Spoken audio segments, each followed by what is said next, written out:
Yes. Hey, how you doing? It's the Chad in Japan, special episode, part 2 of, Going in Dry show. And, let's just kick it off right here. What are we looking at? In the Shanghai airport. There's my face. In the Pudong airport, as it is known. And there I am just sitting around being all sweaty and shit. It was so hot in that airport. Oh, and just a little story. Quick story. I met I met Tom Green in the Shanghai airport. Yeah. Just ran into him a couple of times. We had a nice little chat. He's a cool guy. Nice guy. And then this is my view from the airplane, taking off, taxiing.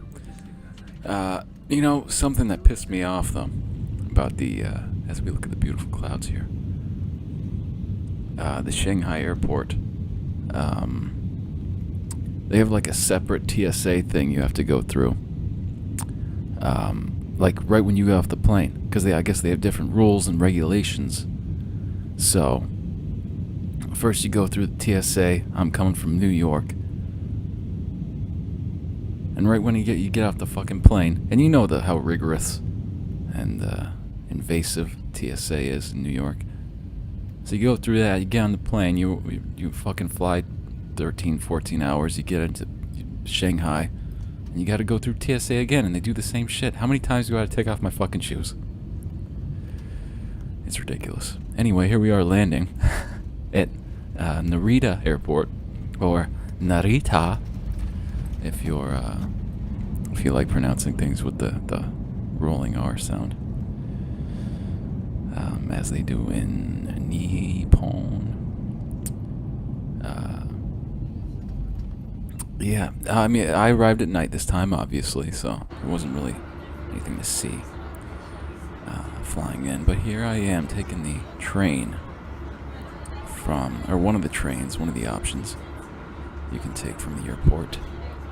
You can take the Skyliner, which is, I guess, a faster option. I don't know. This didn't take very long. It all depends on where you're going. And there's me. I'm very happy at this point because I love me the JR Yamanote line. The Japan Rail. That's what the JR stands for. Japan Rail.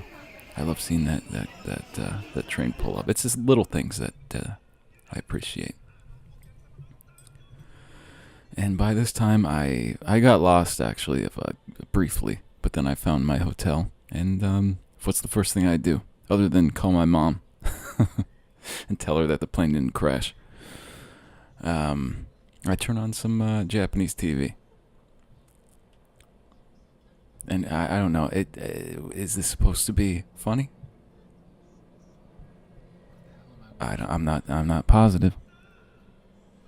I wasn't really sure what the hell I was watching. They have a lot of normal shit though on Japanese TV. They have a lot of those like panel shows, where they just kind of talk about news and like watch different clips. It's a bit of a rainy day outside. My first full day in Tokyo. But have no fear, because I planned for this shit. So today I think I will go to Sunshine City. That is a place. And I'll probably hit up an arcade. Probably won't do cherry blossoms today. That might have to wait for tomorrow. But if I see any along the way, oh, you bet your ass, I'm going to take a picture of them. So, yeah, this is a view from my hotel room. Pretty cool. But, all right. Good evening to all of you, or, well, I guess good morning if you're where I am. All right. See ya. Yeah, this is in the cafe of the hotel, as you heard just a second ago. I was planning on going to an arcade today, which you will see later on. I do love me some arcades. But this This cafe was very nice. It was very chill. And, you know. Oh yes, vending machines. I don't know if you can hear it in the video, but I'm going on about how much I love vending machines. And did I get the Black Boss? I don't know if I got the Black Boss. Oh yeah, I actually did try that Pepsi J Cola later on in the trip, and tasted the fucking same as regular Pepsi to me. I don't know. That's just, my opinion. I don't drink a lot of Pepsi. I drink a lot of ginger ale. I'm a root beer fan. A lot of seltzer, water. Occasionally, maybe an orange soda. You know what I like to do when I go to the movies? They have those cool Coke machines where you can get like all the weird flavors you can't find in stores. I usually get like the orange cream soda. Just a little tidbit about my soda preferences.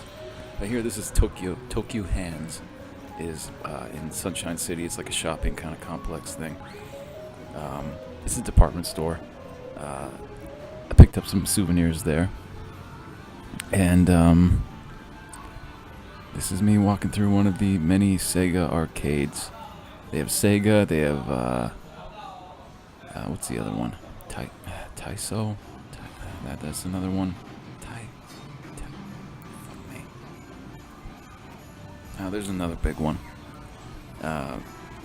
Chain of arcades.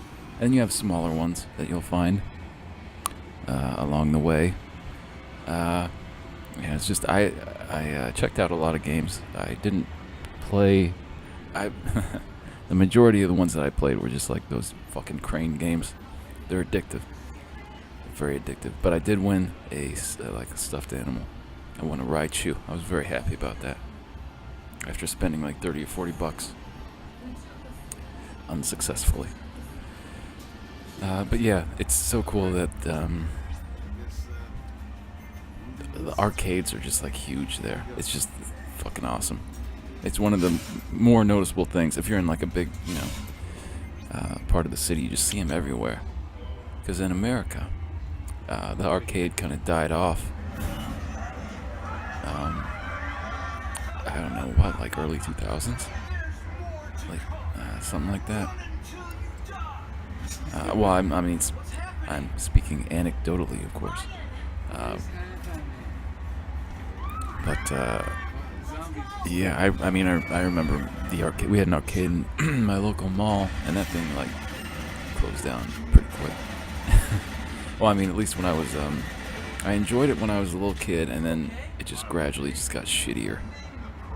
And they weren't getting the cool games, and then it just, I think it's long gone now. And this is Odaiba, I believe. I think it is.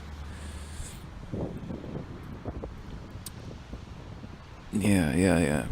Because I planned on going to. Well, I plan on going to Joypolis, which is like an arcade thing, which you will see. But before that, I decided to just kind of walk around. Because I'd never been to this particular part of Tokyo before, so just wandering.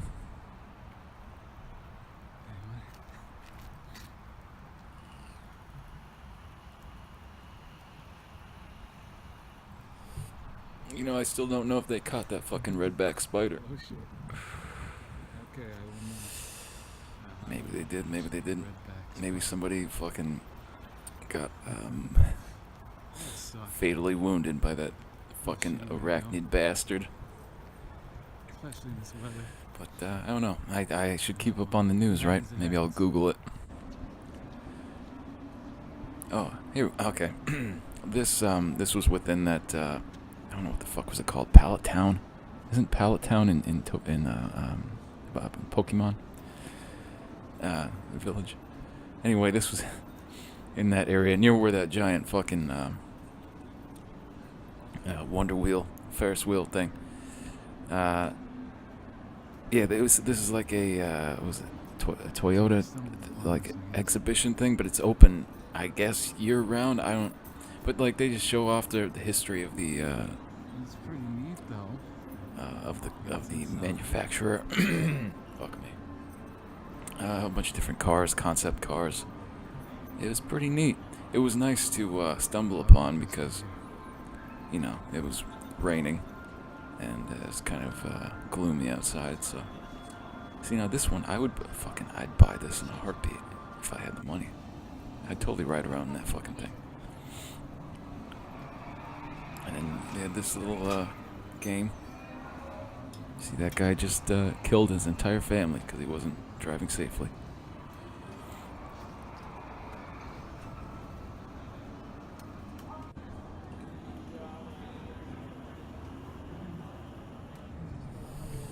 And I mean, I'm not 100% positive what this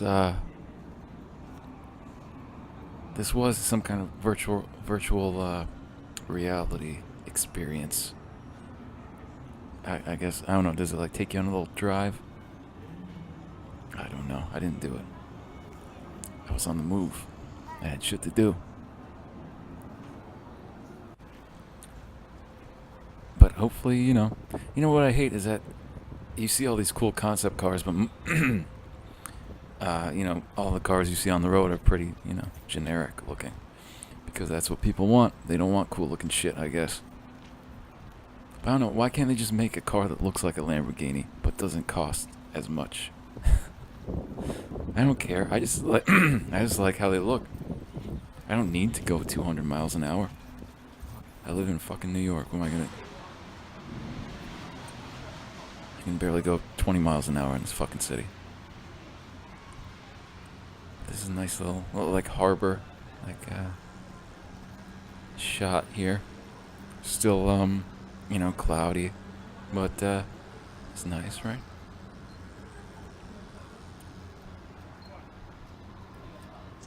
I guess the cool thing about the weather being not the greatest was not a ton of tourists, from what I could see.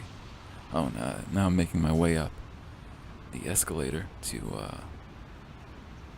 Oh no, there's a picture of Michael Jackson. I guess the news didn't hit Japan yet, or maybe they just they don't fucking care. They're not gonna take down the sign.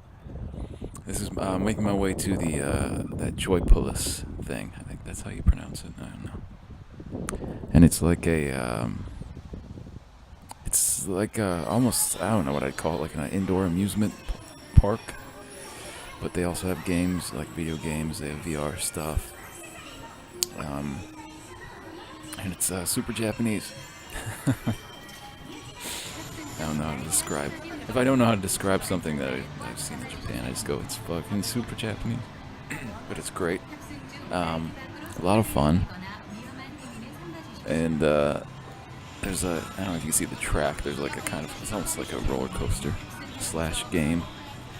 I think it's like Sonic themed. I did that.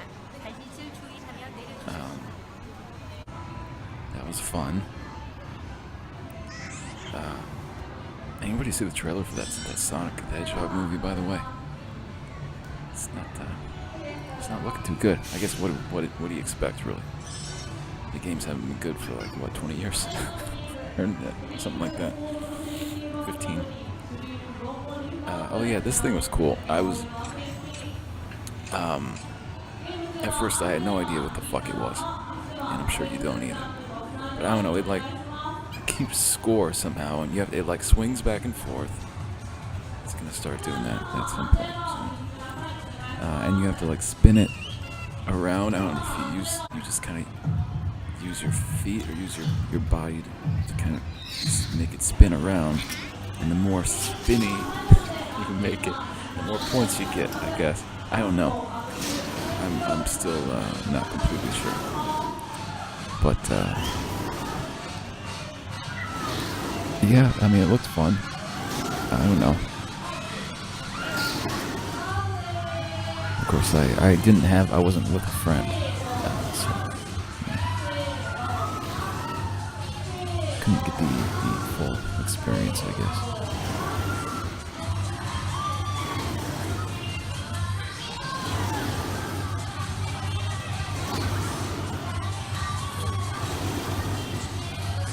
There they go. Spinning around. And you know, something else I noticed is that, like, Japanese girls on it doesn't matter what kind of ride it is, they just, like, scream their heads off. Oh, yeah, this thing. Zombie Zoo. It's like a thing you walk through. They had, like, a little scientist. This guy. It was fucking hilarious. But it was like they have a scientist bringing you through this thing. I guess apparently there was an outbreak, and they capture the zombies and put them in like a zombie zoo. But of course things don't go as planned. They start breaking out. But the whole thing was in Japanese, and I still was laughing my ass off. I mean, it's pretty easy to glean, you know, what the fuck the story is. And yeah, it was fucking awesome. Super funny. Oh, this is the neighborhood where my hotel was. In Ikebukuro, yeah. Oh, Taito, not Taiso. What the fuck is that? Taito Games Station. That's the other arcade. Yeah, this was a very sunny day, very different from the last, and it was very on the days that it actually the weather was nice. It was just so bright and beautiful, clear. Maybe I don't know what the pollution situation in Japan is in comparison to other major cities, but I'm guessing it's probably not as bad. And I'm just guessing. Could probably look it up and verify that information when I feel like it. But yeah, I was just kind of like looking around. This was in Shinjuku, yeah. Oh, and I noticed something that I enjoyed. A vape store. What's up? They have a lot of those vape studio Made it stores to, around. my apartment in Kameyari, I believe. I don't know. Something like that. But yeah, it's really cool so far. But this is like really one of the nicest things that any random person has ever done for me happened. So I was walking from the station to get here, and I got kind of lost and turned around, and I met this lady, old-ish, not insanely old, but she saw me like looking at the directions. I had it like printed out. That's what they gave me at the little leasing office. Because I don't have data here for some reason. Thanks, Verizon. Anyway, this lady came up to me and she was looking at the map, and she was like, "Yeah, this is kind of a. I mean, it's not like insane. It's not remarkably far from where I was at the time, but I had all the bags with me and shit, and I was like, my feet hurt." And she's like, "You know what? I'll show you how to get there." So she was like walking over to the street over. She said, "Okay, now you want to walk this direction." And then I started going, and then I ran into her again. She was talking on the phone. I don't know how she got there so fast. She got in front of me so fast. But she was on the phone, and she was like, "Oh, hold up, this is my brother on the phone. He's gonna come pick you up and drive you to your apartment." And that's what happened. These two beautiful people. And the guy, what was his name? Masa.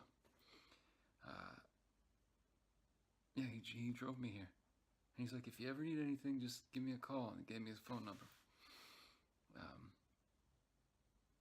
Super cool, dude. He plays guitar. We talked about music. It's a beautiful moments. Beautiful moments like that. that you can't buy. You just, they just fucking just happen randomly. So pay it forward. I guess I have to do that now. All right. Combinis are a lifesaver. I love them so much. Add that to the list of many things I love about Japan. Here, got some katsu something. I think there's cheese on there. And they heat it up for you and everything. It's pretty goddamn good. I got my strong zero right here. It's 9% alcohol. That'll help me go to sleep. And I got a nice little seltzer drink. So that's my night. I'm gonna eat and drink. And then watch this shit. This is how I like to end the night. God, I am tired. Alright. See ya. Oh yeah. It's a beautiful day in Gokinjo today. That's neighborhood in Japanese, I think. Yeah, this is where my apartment is. It's a kind of a big change of pace from my last trip here, when I stayed in like the heart of the city. But this is more my speed now, I think. Cool. All right, I'm gonna head out. See you later. Oh, and also, neighbor in Japanese is Rinjin. I think. Don't say I never taught you nothing. So, yeah. In that previous clip, or one of the previous clips, where I was telling that story about the lady and her brother driving me back to my place, I looked really fucking tired there. Jesus Christ. Fucking, what was that? Three days into my trip, and still jet lag. Still, I actually, honestly, I looked worse than I felt. The jet lag didn't really affect me. I was able to get on a fairly normal schedule as far as sleeping goes. I was waking up like 6 in the morning, fucking ready to go every day. And here's me taking the train from my neighborhood in Kameyari. It was cool staying in that part of the. Well, I guess there are many parts, like many little, I guess, I don't know, cities, little towns like this. But when I go again, I'd like to spend some time in another one of these smaller places. Because you don't run into any tourists, because tourists don't fucking go out there. You're only around. Oh, I think what happened here? Now I'm going the opposite direction. I think I got off too late. I missed my stop. Or I had to switch over. I had to like transfer or something. I don't know. But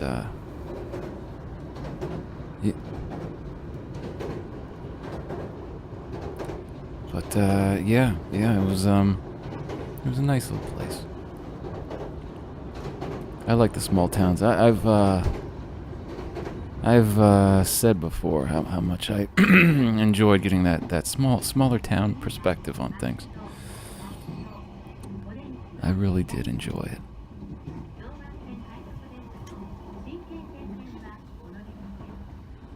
Like it's so easy to see yourself kind of. I don't want to say retiring, but living a nice quiet life in one of those spots.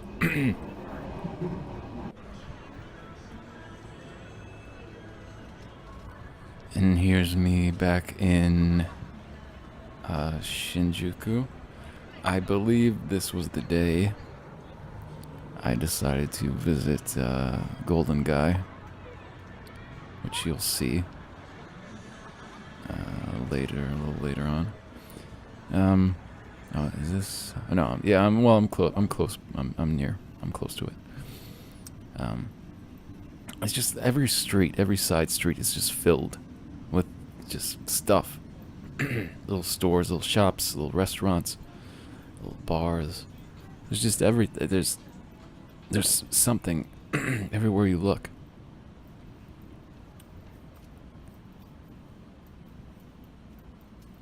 And really, honestly, I would recommend just whenever you're walking around and you don't know what the hell to do, you don't know where to eat, you don't know what to, you want to get some drinks, just go into a random place. Who gives a shit? You don't need to plan everything super rigidly. I mean, yeah, you want to see, there are certain things you want to hit. I don't know, when it came to like food, like I had a list of stuff like restaurants I'd heard about and whatnot, but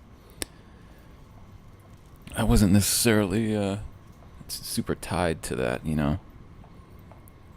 because a lot of the trip is, at least the way I do things is I plan some things out and then I just wander from there. I'd be like, I'm going to hit point A, point B, and then I'm just going to fucking, walk around. And if you do that, if you vacation like I do, you're going to find yourself in areas where you don't know what the hell most of the restaurants are. Just go and just pop in. Anyway, this is the Golden Guy here. A very touristy area. Just a little warning right off the bat. But actually, if you go during a non-touristy part of the year, you might run into some locals the majority of the time. I mean, there will be locals there anyway, obviously, but if you want to avoid white people or just anybody who's not from there, just going to. I mean, I think when I popped into a couple places after the Golden Week, the holiday there. Oh, this place was awesome. And that was when I didn't see as many tourists. Yeah, this this bar is fucking sweet. It's all like horror movie and like metal themed. I don't like play metal music.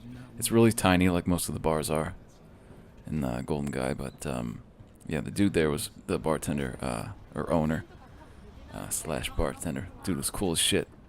He looked like Japanese Wayne from Wayne's World. He was even wearing the hat.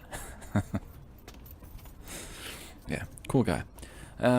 This, let's see, what is this? A shrine, I believe. That I stumbled upon this.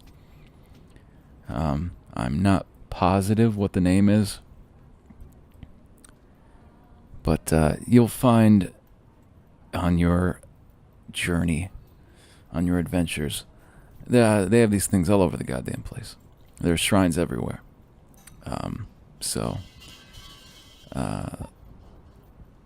I mean, shrines are cool. I enjoy them. They're nice to look at, and I appreciate the aesthetic. But I'm kind of more of a fan of the temples, as far as because I mean they're just different places, I guess.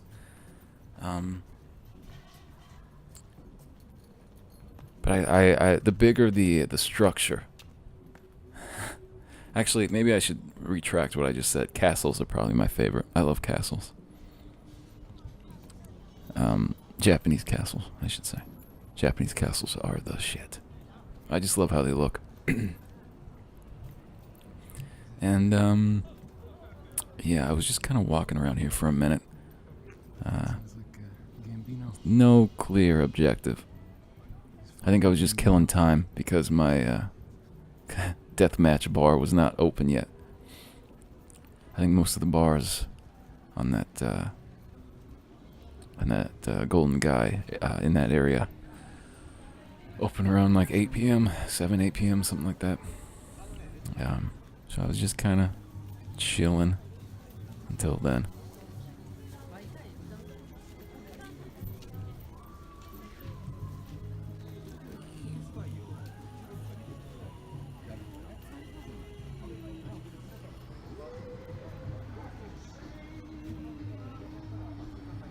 Not positive. What's going on? Anyway, this is a karaoke bar that was more Western style. I think it was called Champion or something. Yeah, I sang a bunch of songs here. Sang some Amy Winehouse, Radiohead. Good times. They were very impressed with my singing, by the way. as most people are. Yeah, there's another view by the of the Golden Guy area. I was I was feeling pretty good at this point. Had a couple of drinks in me. I think I even mentioned it. That's all. Fine. I'm so drunk, man. Oh, and this is much later. In a capsule hotel for the first time. This is really weird. But I'm drunk and I need to.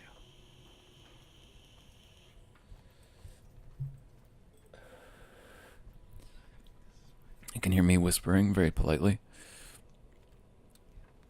This is my first time in a capsule. I don't know why I turned British there for a second. Capsule hotel.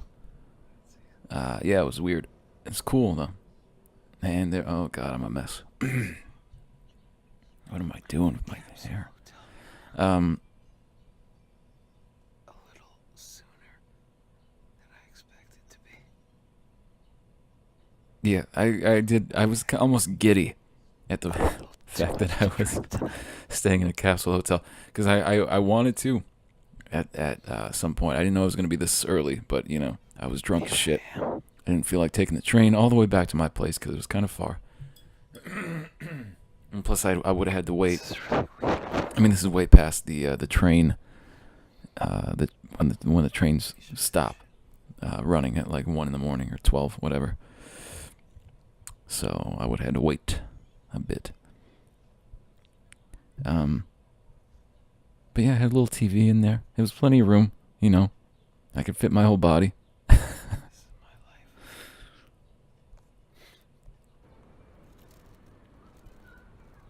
What's up?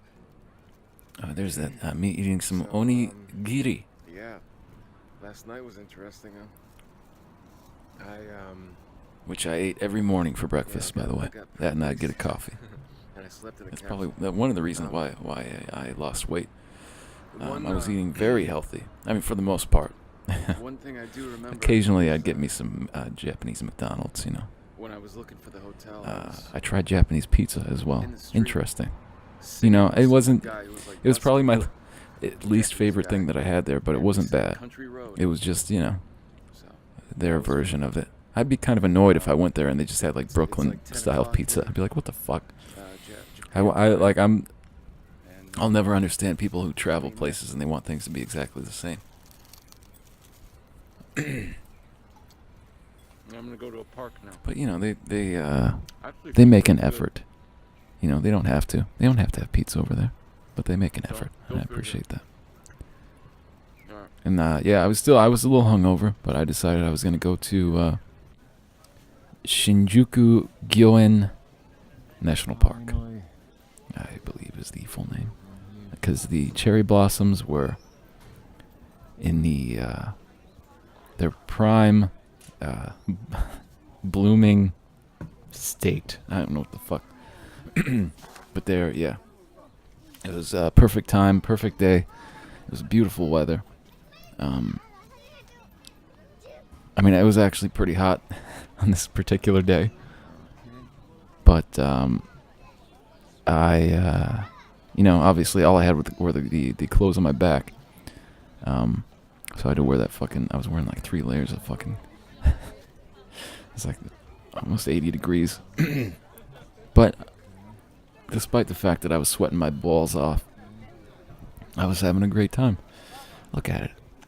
The video doesn't completely do it justice, but you can get a sense of just how vibrant and colors just pop. It was just a really nice day. Japanese for it's beautiful, or I guess you could say it referring to a person. I think at one point I actually ran across, I don't know if it was like a wedding party or something. Somebody had gotten married, For the day. and they were in like the traditional garb, you know. That was pretty cool. That was sweet. I'd like to get, you know, get married in traditional Japanese garb. I guess you'd probably have to marry a Japanese woman to do that, though, right? Otherwise, it would just look goofy. That's another thing. Like, you see a lot of people, especially in Kyoto, who are not Japanese, but they like rent those like kimonos and shit. And I guess if you're Asian, you can still pull it off if you're like not, but you know, not Japanese. But I don't know. Anybody else, like white people, just look fucking dumb. If you're not Asian, I would advise against it. Unless you don't mind looking like a fucking goober. I would never do it. You'd probably have to pay me to do that shit. I just feel like it looks so goddamn goofy. If you're not Asian, it just looks weird. I'm so happy. Yeah, walking through the park, looking at the different flowers. I was so happy. I mean, the cherry blossoms, I missed them on my first trip, so the fact that I was able to see so many of them, I was on cloud 9. I was very, very pleased. And this was just a really cool visual. That was like I don't know what you would consider that building.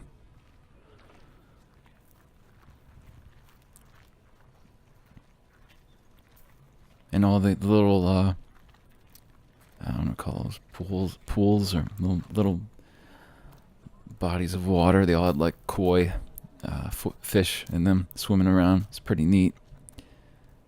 Yeah, this is that building. I guess it was just to look and get a nice view of the park. I don't know. It wasn't like a shrine or.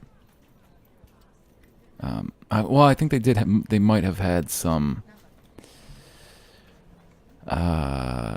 bits about historical relevancy of the park. I don't fucking. They're like some little artifacts or something. I forget. But yeah, this was sick. This little like observation kind of area. Just look at that. Come on. What other parks looked like that? Granted, I have not been to many parks in my life. I've only been to a handful. But, you know. And this was, oh God, this was the moment where I was like, I want to move here. And the thing is, you can't really I wish I could just stay here forever. get a sense of what it really looked like from this, and it's kind of upsetting. I wish I had a better camera, honestly. Even though this is, you know, decent. This is just amazing. I love But I don't know. There was just there was a fucking aura, something. There was just the way the light was hitting the grass, and just the colors of the trees, and just I don't know. It looked different. You can't. Yeah, it looked different. You have to see it in person, honestly. I should have brought a little picnic basket. Yeah. I think one of the thoughts I had was I don't know. It was just this is what I would imagine heaven would be like if I believed in heaven. And like everybody was super happy, just families, kids running around, laughing, playing. It was just great. It was like this is like utopian-esque. I almost want to cry. This is so beautiful. Big old softy. Oh my God. Yeah, it was really cool. I teared up a little bit, which may sound stupid to you, but suck my dick. I got very emotional.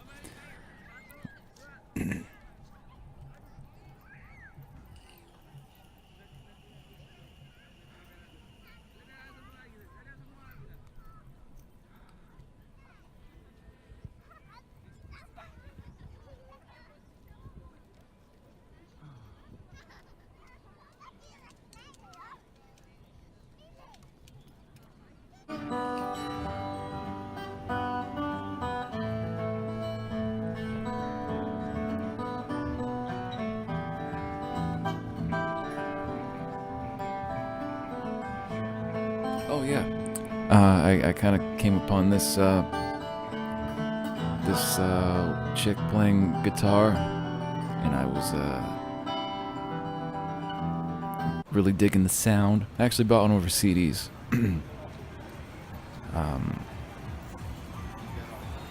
Michelle Aoi, Oi? How do you pronounce that? AOI.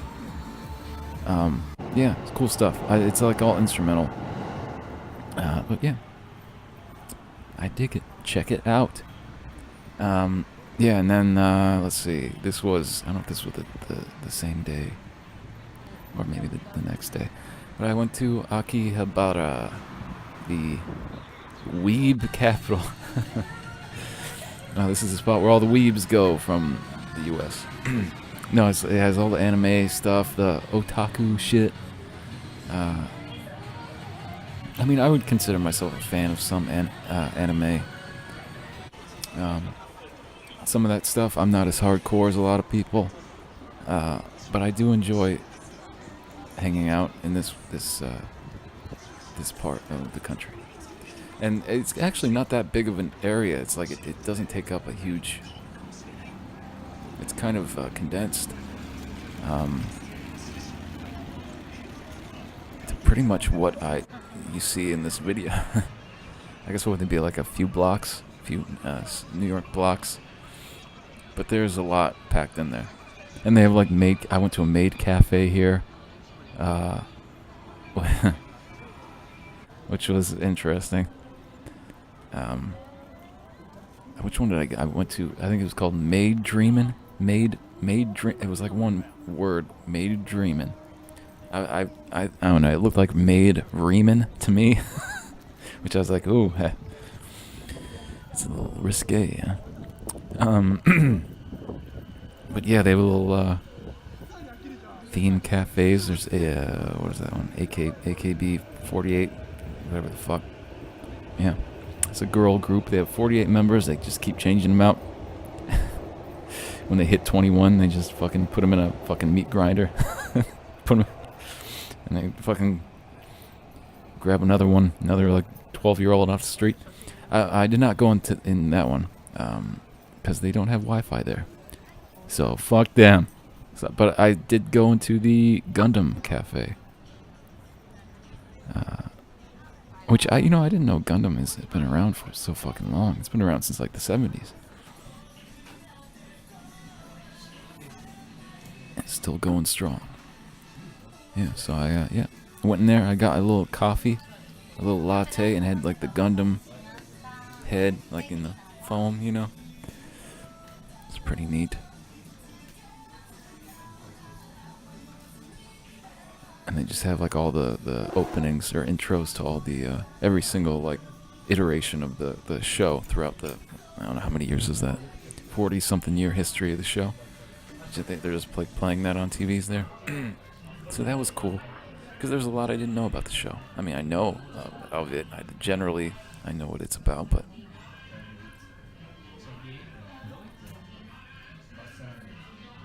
yeah, was it 1979? Which one was that? Yeah. I was at the original 1979. Yeah, so is it coming up? It's 40 year. Yeah, I remember that. Yeah, because they had like a big 40-year anniversary thing. Making a big deal about that. So yeah, I would recommend it. I mean, I didn't have the food. I didn't eat anything, but maybe it's good. People seem to enjoy it. And I think I'm in Shibuya. Yeah. This is my first time there during the trip. And yeah, there was one bar where I became a regular in Shibuya. I believe I might have talked about that briefly. It was called Tatsuichi, I think. It's kind of like a Western, a very Western-friendly kind of pub. But there are quite a few locals who go there.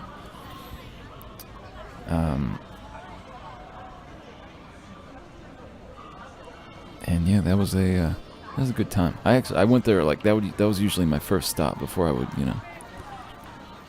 venture off during a like Friday or Saturday night. It's the Shibuya crossing, the famous crossing.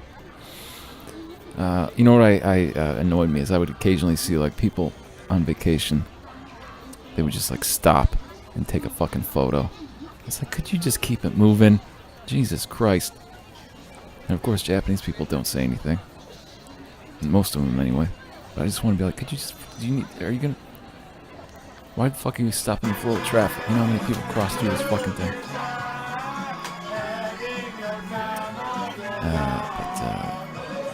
Yeah. Oh, here I am at that bar I was talking about. Look how fun. Look, everyone is so happy. Good time. Good time. They're very friendly here. Everybody who works there is really cool. It was a good time.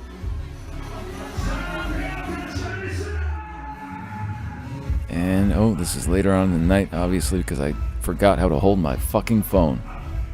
This is at, like an EDM, like, club.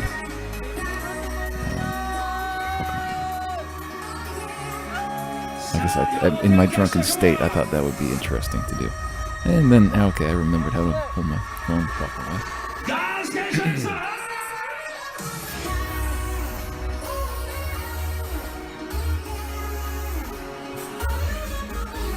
Dancing around like an idiot.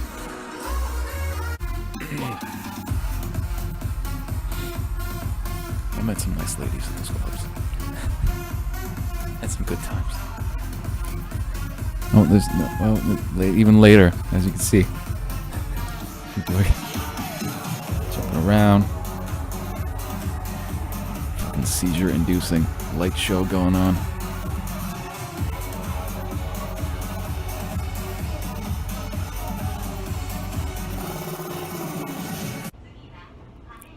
And as with most of these clubs, there is a cover charge for men, of course, and it's more expensive than it is for women because, well, it's from a business standpoint, I understand. Oh, and here's me, I fell asleep on the train afterwards. And I am looking quite disheveled at this point. And, yeah, I woke up around 7 a.m., 8 a.m. Yep, see, I'm acknowledging, yep, this is how it's going to be. This is going to happen again. And it did. It did many times. But Japan is so safe. Who gives a fuck? No one's going to rob you. It's not going to happen. Yeah, I mean, maybe if they're a Western person, but chance of that happening also very slim. So, if you pass out on the train, don't worry. Everything's going to be okay. Hey, so, today, I'm taking And, the bus yeah. for the first time in Japan. I don't know what you call it, the train of shame? To, Oh, okay, here we go. Sumida See, I'm a Park little more put together here. and, hang out over there for a bit. And maybe I'll go to Ginza, at some point. And yeah. It's another beautiful day. So, peace.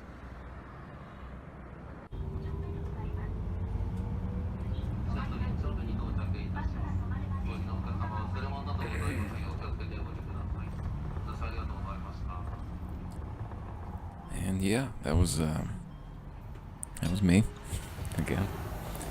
I'm a lot more comfortable putting my face on camera. Obviously, since I've been doing this thing, it's kind of helped.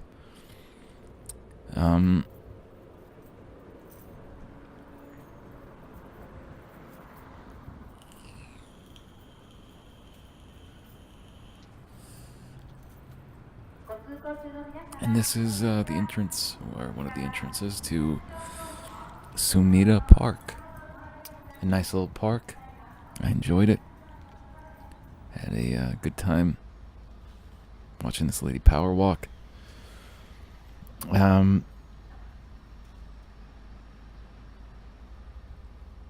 very relaxing, very chill. If you like parks, Japan's got you, bro. They have a lot of really nice ones.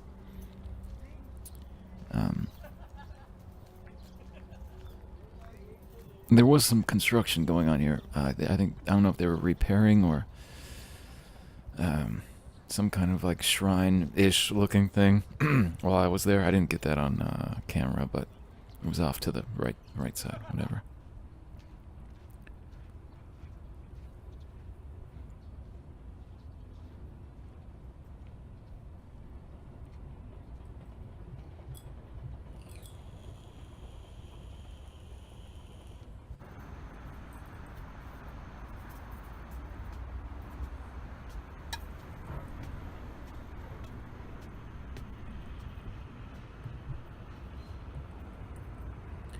And here I am walking up to the to look at the river here. Sumida River. Excuse me. Just in Yeah. the park. Oh shit! Here we go. And I mistakenly Yeah, that's what I was looking for. The Asahi thought building. that the building Feel familiar with, that I'm gonna get on camera in a fucking second. Japanese alcoholic Yeah, I thought that. I was like, there's the Asahi headquarters. No, that's just like a billboard. That's just an advertisement. I thought it looked a little small. That's not it. Yeah, this was very tranquil.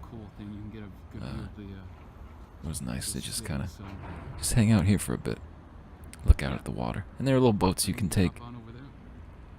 I thought about doing that, but I didn't. Next time, I want you got to save some things for the other trips. You don't want to blow your load all in one trip. Good afternoon. Good night. It doesn't matter. Time is an illusion.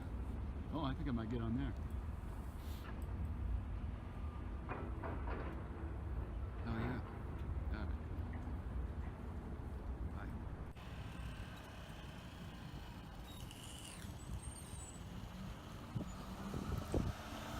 There's one of those little boats you can take around the river. And there's I believe that is that the fucking what is that? Is that the Sky Tree thing? I've been to the Sky Tree before. I went to the Sky Tree. So, turns out I was going the My wrong first direction. my first trip here. It's the opposite direction. So, Yeah, see, there's me realizing my mistake and finding out where the Asahi alright. building really is. Asahi building, I guess. Just And it does, I mean, you can find better, angled pictures or video of it in other spots, but it does look like a, I believe it's intentional. It was built to kind of resemble a glass of beer. Maybe at night, it might, I don't know if it lights up, I don't fucking know.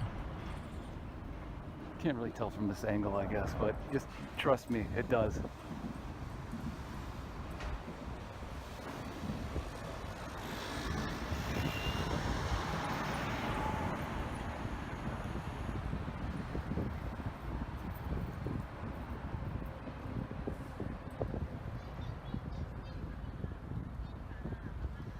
Get your fucking fingers out the way. There.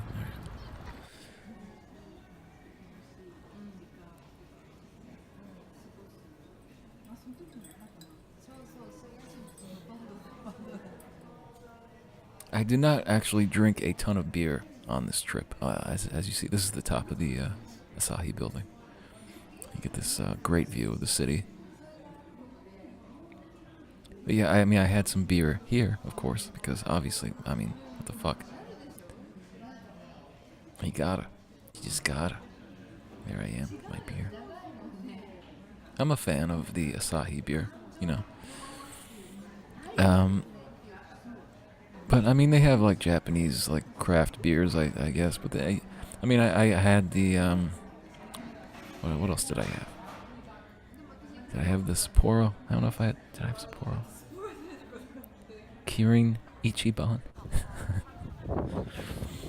Yeah.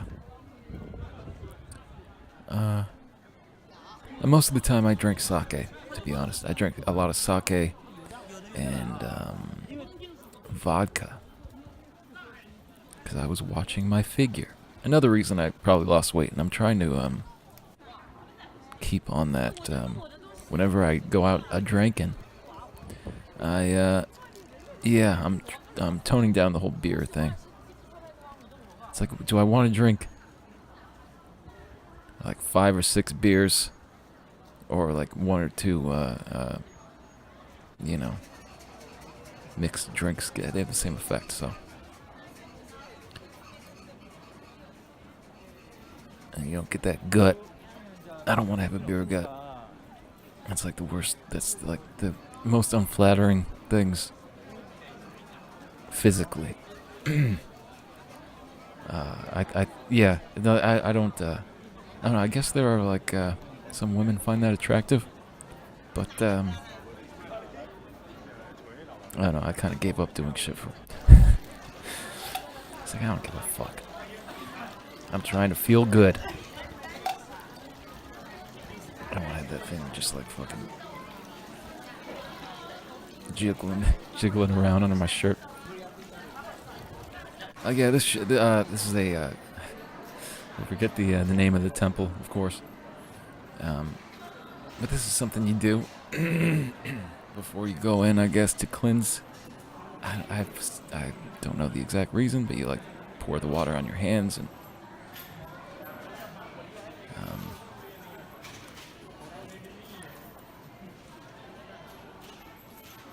Yeah, this was really cool.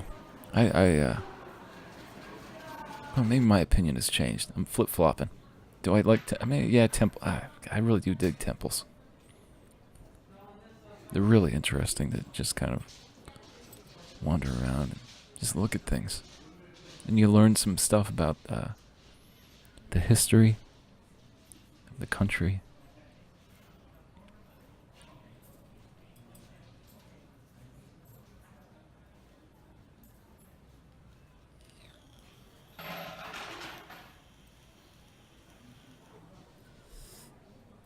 His gentle face, bales, and a big sack are components of this deity. Daikoku Ten. Just got interviewed by Deity of business and big sacks. again. That happened Big last time I was old here. fat sacks. And they were asking me questions about transit system and how I liked it, and I told them I was talking about the differences between Japan and New York. I mean, I didn't straight up say Japan's better, and you know, I kind of alluded to that though a little bit. Fuck the MTA, am I right? Okay, well, I had my matcha ice cream, did a little interview. I guess onward, huh?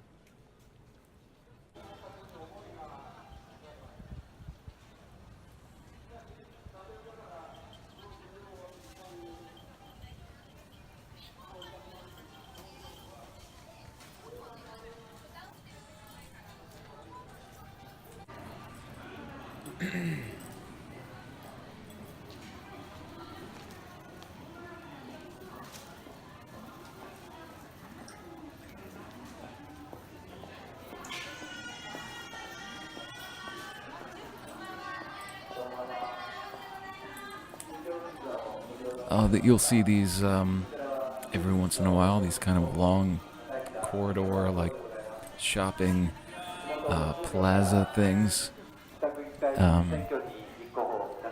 Yeah, I went to a couple of these, walked through a couple of them. Pretty neat.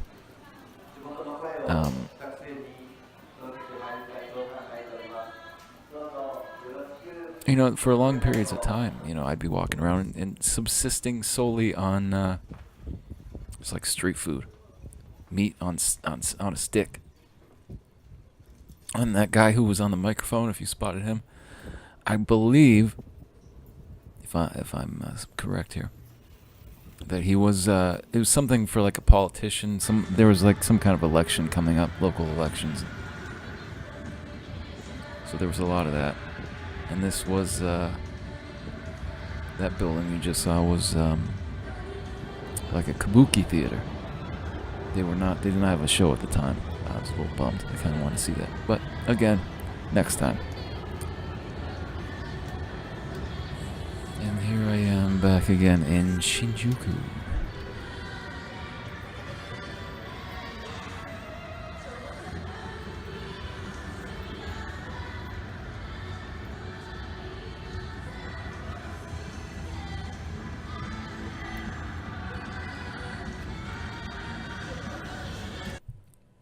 So I think that's, was that a pachinko thing over there? decided to go for I don't know, there are a lot of those.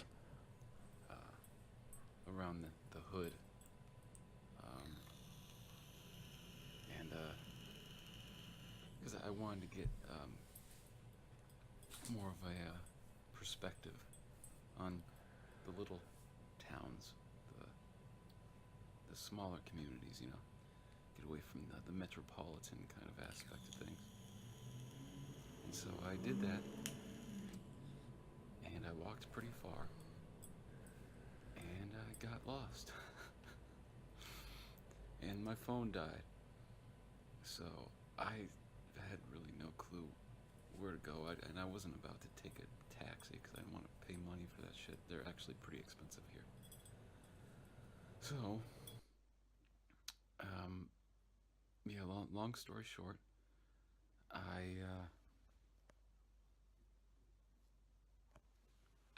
long story short, I had to walk like 6 miles back to my place. I eventually found it. I have a pretty solid sense of direction. But yeah, I am wrecked right now. But the cool thing is, always look at life with the glass half full. That's how I like to do things. I saw a beautiful sunset over the Arakawa Bridge. Yeah, that's where I was. So, yeah. Next time I will print out a map, just in case. Because that really did a number on the legs. Okay, see ya.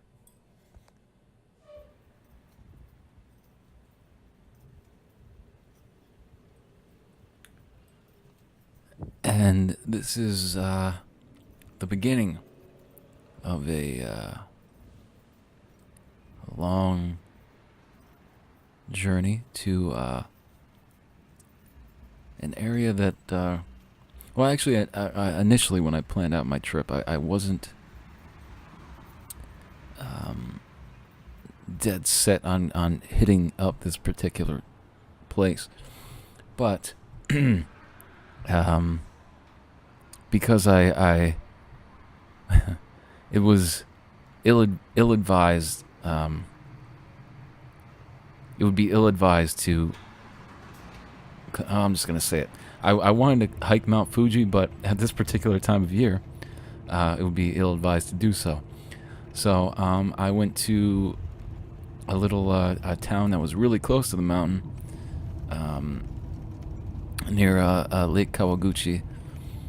It's like a beautiful little, almost like a resort town, or it's whatever. And I decided to stay there for about a day and a half, or something like that. And yeah, took the bus. It took like a couple hours. It was pretty cheap, honestly. It was like $20 for a bus ticket from shit, I forget where I took it. I think it was from Shinjuku, the bus station. And yeah, and here I am just filming some of the little towns you see, some of the rural areas. Why is that kind of that word so hard to say? Rural. Some of the rural areas, and this is Fuji-Q. It's like a little theme park, and you can. I don't know if I got some of the mountain in the distance there, but yeah, that would be fun. Maybe I'll do that next time. And here I am. I have arrived Currently in in the little what mountain you town. would most likely call a small mountain town. So there's another hint. There's not really hints. I'm just kind of basically saying. I was trying to keep it a bit of a what I'm gonna mystery be at the doing time Next, like, well, tonight as to and where I then, was going because I was like geeking a out. few hours tomorrow. I don't know why. I don't know why I was geeking out over a fucking mountain, but Yeah, I got this. no, there I am with some more street meat. Well, no, I got that at the what Family Mart or some shit or 7-Eleven or something. All right. I'll see you. And there's some kids practicing baseball, little baseball team.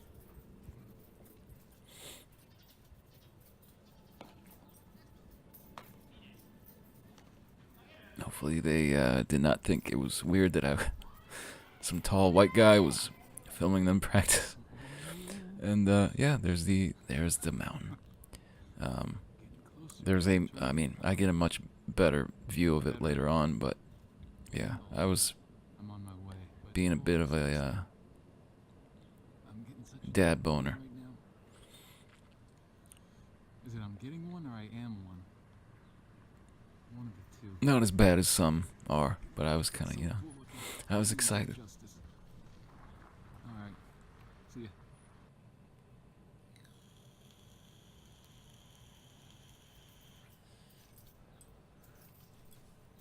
And because this is an actual, you know, town, people do live here. You know, I didn't So, originally you know, a bunch of the plan houses on there. spending the night out here. But I'm glad I you had some made the thoughts. trip I had some thoughts about, you know, at last it'd be minute. pretty neat to live here. Little spot, man. I don't know though. I mean, the commute, if you want to go to the city, it's, you know, like I said, 2 hours or Cool with your milk. so take a minute if you want to go back and forth. Apartment. Look up rent prices. All right. See you in a bit.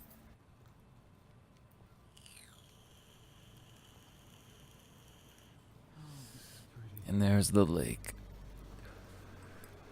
The lake at night. See all the buildings lit up. A lot of hotels, you know, obviously. I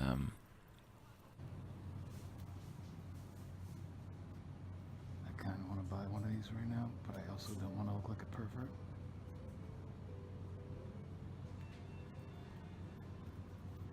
I feel like he's judging me right now. He's like, you really want to do that shit? Maybe next time. Alright. Hey, so here I am on Lake Kawaguchi. With a nice, well, I've been told, it's one of the nicer views of the mountain. That's what I hear.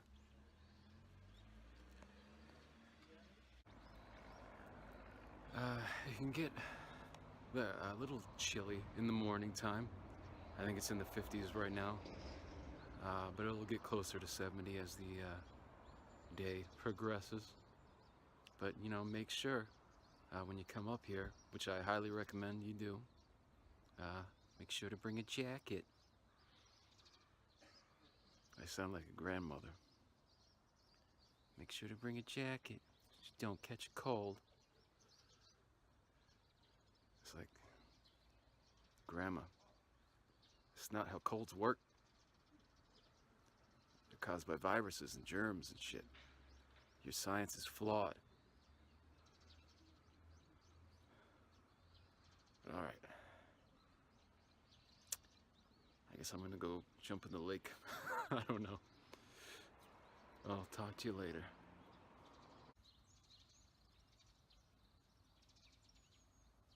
Oh, look at that.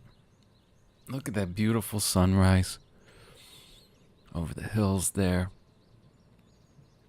And like nobody was up. I guess I woke up before the entire town. I don't know. I actually slept in a capsule this night. Or the night before. Again, very cheap, $20. Oh, and here's the big reveal.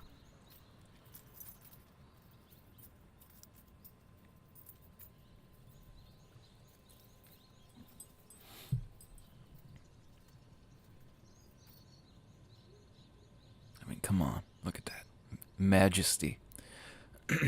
I am planning. I'm going to hike the fucking thing. I'm gonna do it.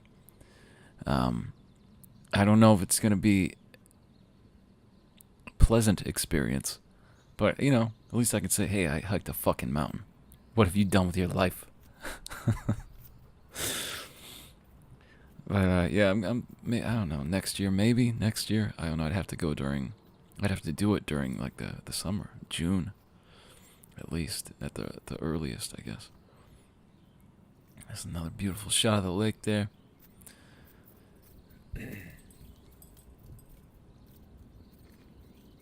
This might be my favorite shot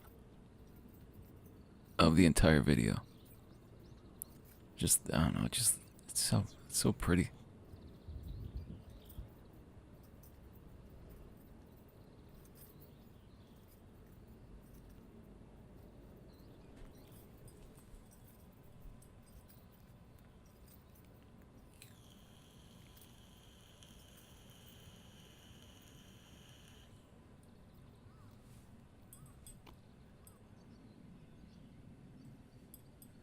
It's so quiet here.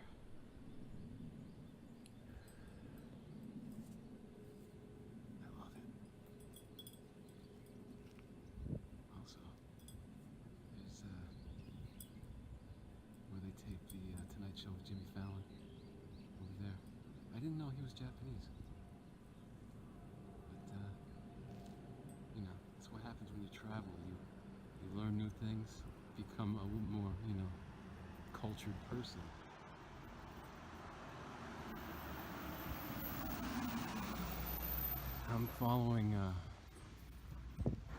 I'm attempting to follow signs to a hot spring onsen. And maybe I'll find that at some point. And then I'll get naked.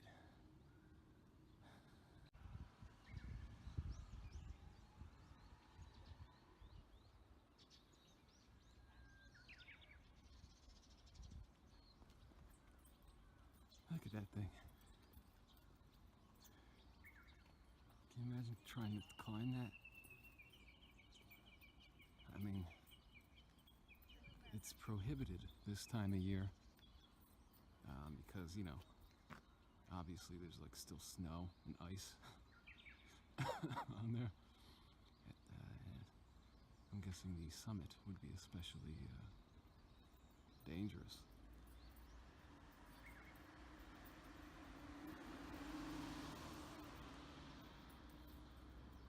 But maybe next time, you know,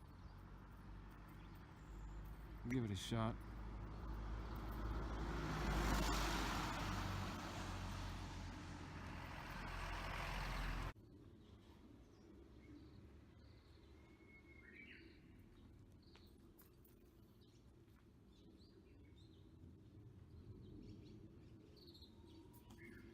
I guess I'm going up here.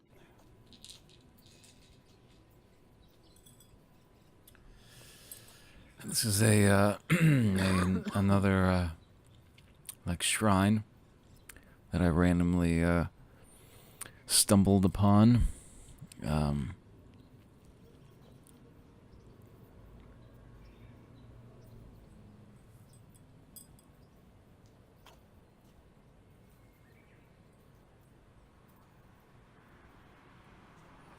Unfortunately, I do not remember the name.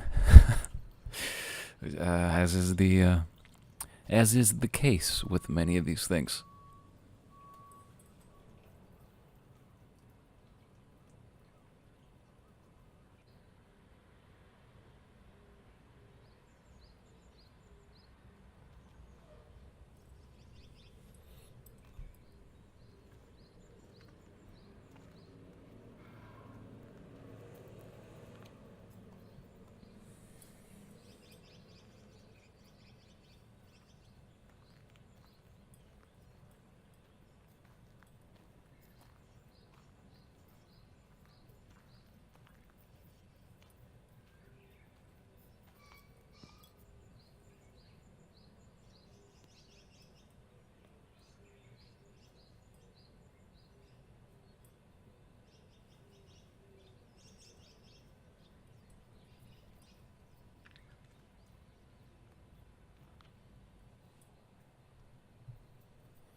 And now I'm walking through Because people live here, I guess. just a random part of the neighborhood, through a little back alleyway here.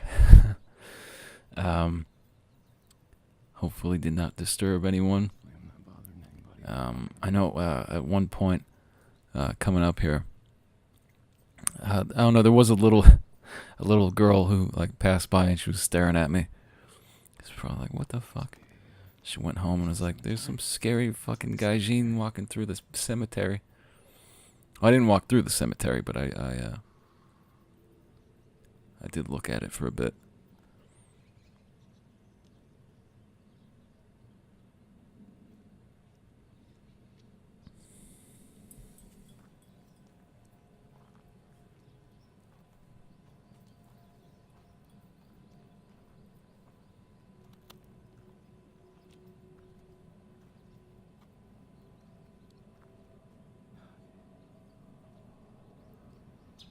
That's where I currently am. And I see that pretty far in relation to Aokigahara forest. I'm probably not going to go there. I just don't I really want to. gave it some thought. It's not my thing.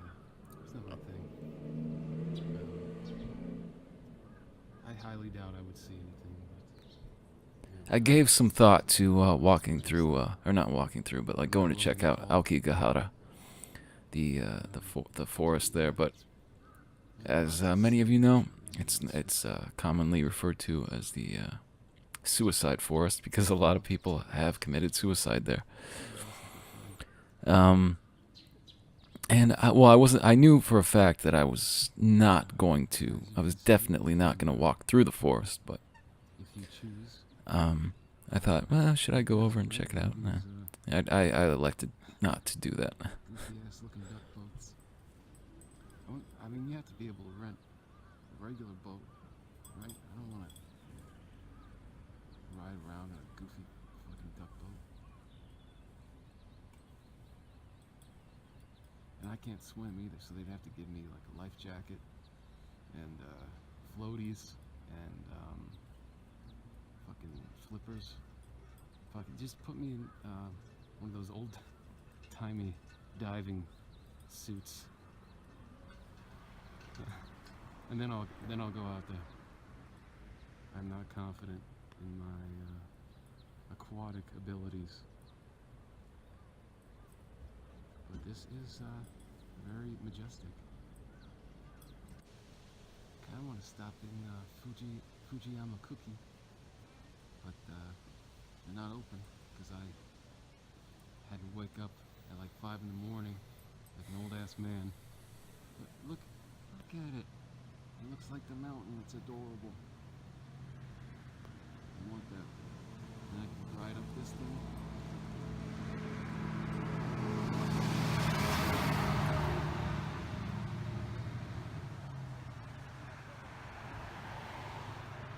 Damn it! I'm gonna get my goddamn Fujiyama cookie. I swear to you. It's gonna happen.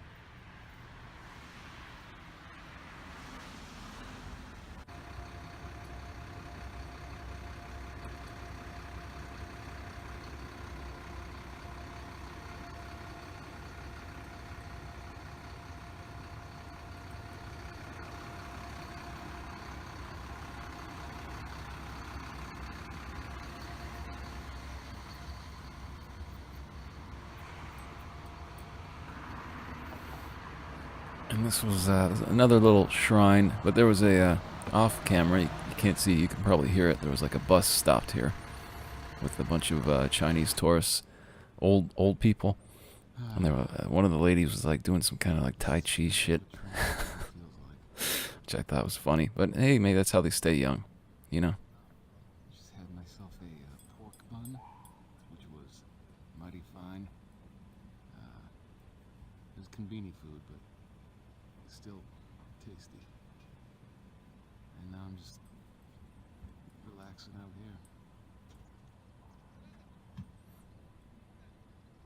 This is so nice. I'm gonna get me a vacation home. Right on this lake.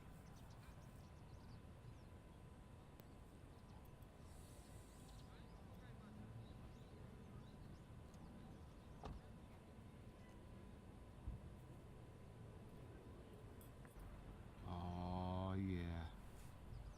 He's breaking out the big guns now. Fuck that shit. That's what I want. I want the fucking, what is that? Tomcat. I want to ride on the Tomcat. I wonder if he'll take me out on that.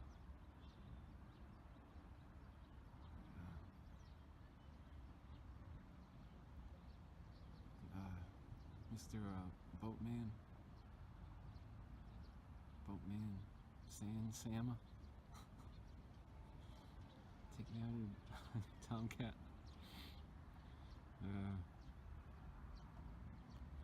I am delirious, but in a good way. There's some hotels over there.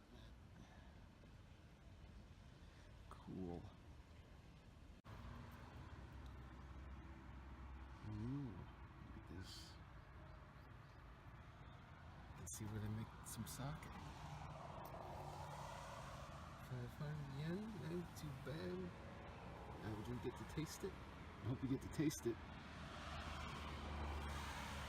It's only, like 9 in the morning right now. Yeah, I'm down. I get morning drunk.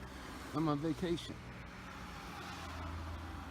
Just gonna get drunk as fuck at 9 a.m. in Japan.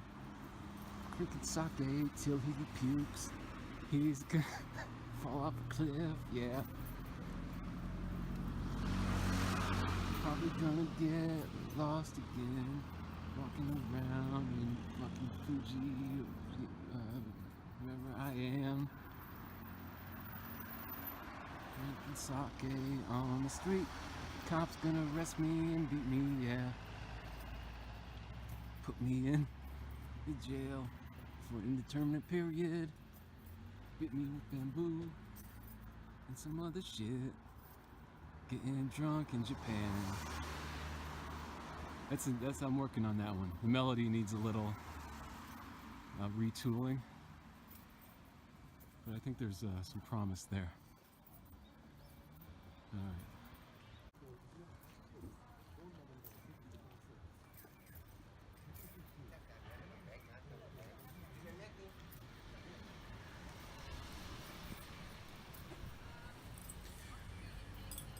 And this is me leaving on my way to catch the bus back to the city of, where the fuck was I going? Shinjuku.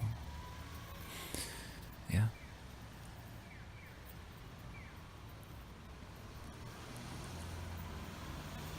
Slightly bummed that I could not hike the mountain. But I also didn't want to die, so there's that. But I got to see it, close. See, when it comes to cookies, I'm not playing around.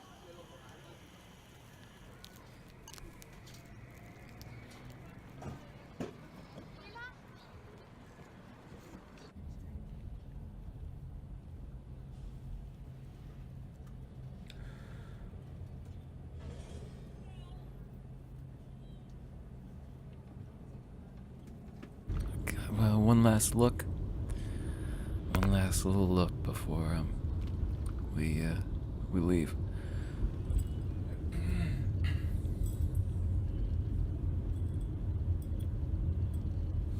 I did wonder a lot when I would pass through these places, what it's like to live in these little towns.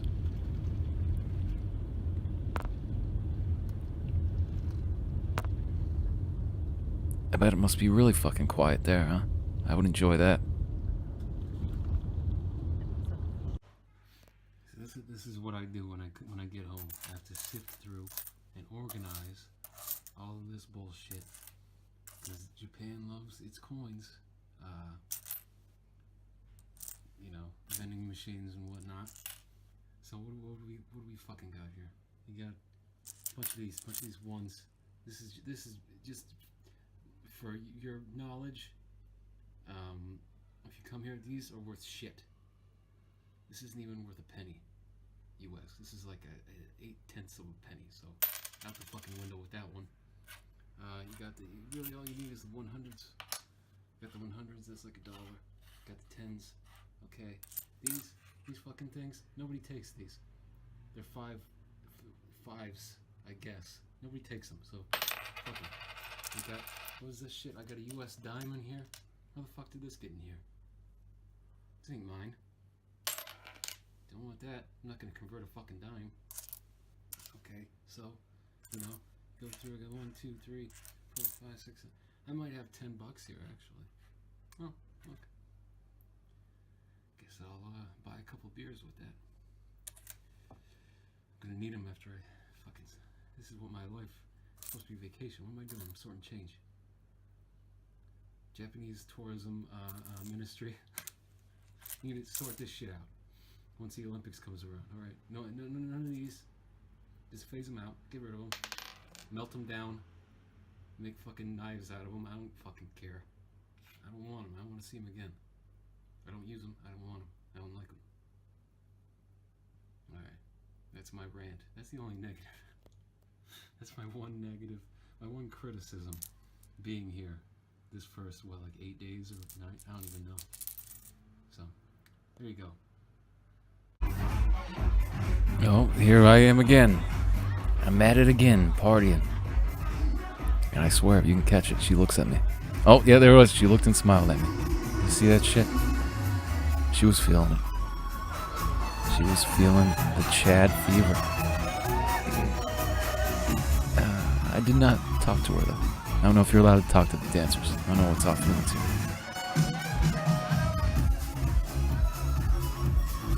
But I totally... the things I would do. The things I would do to myself. In order to make that happen. I would give up a ball. I would give up a ball or a nut. As they say. Yeah, filming more of the crowd here.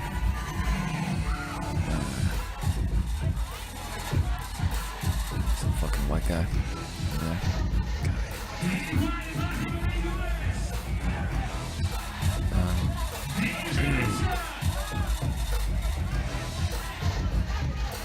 Oh yeah, you can smoke in clubs there too, in bars, which is fun. Oh, yeah. And So, there's this. I'm not gonna say much about what took place last night, lest I incriminate myself in some, illicit, lascivious activities. But, yeah, I don't know what the fuck happened. It's 5:30 in the morning here.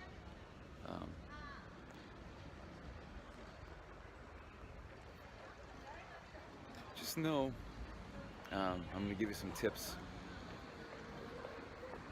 Just know that when you come to Tokyo, when you come to Shibuya, it's crazy. And you might get yourself wrapped up in some wild things, which is okay if that's what you want to do.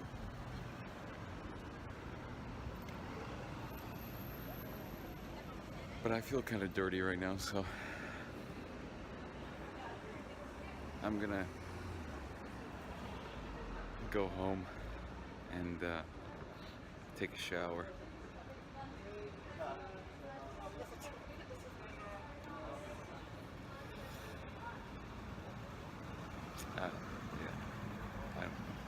I don't know. I really don't know.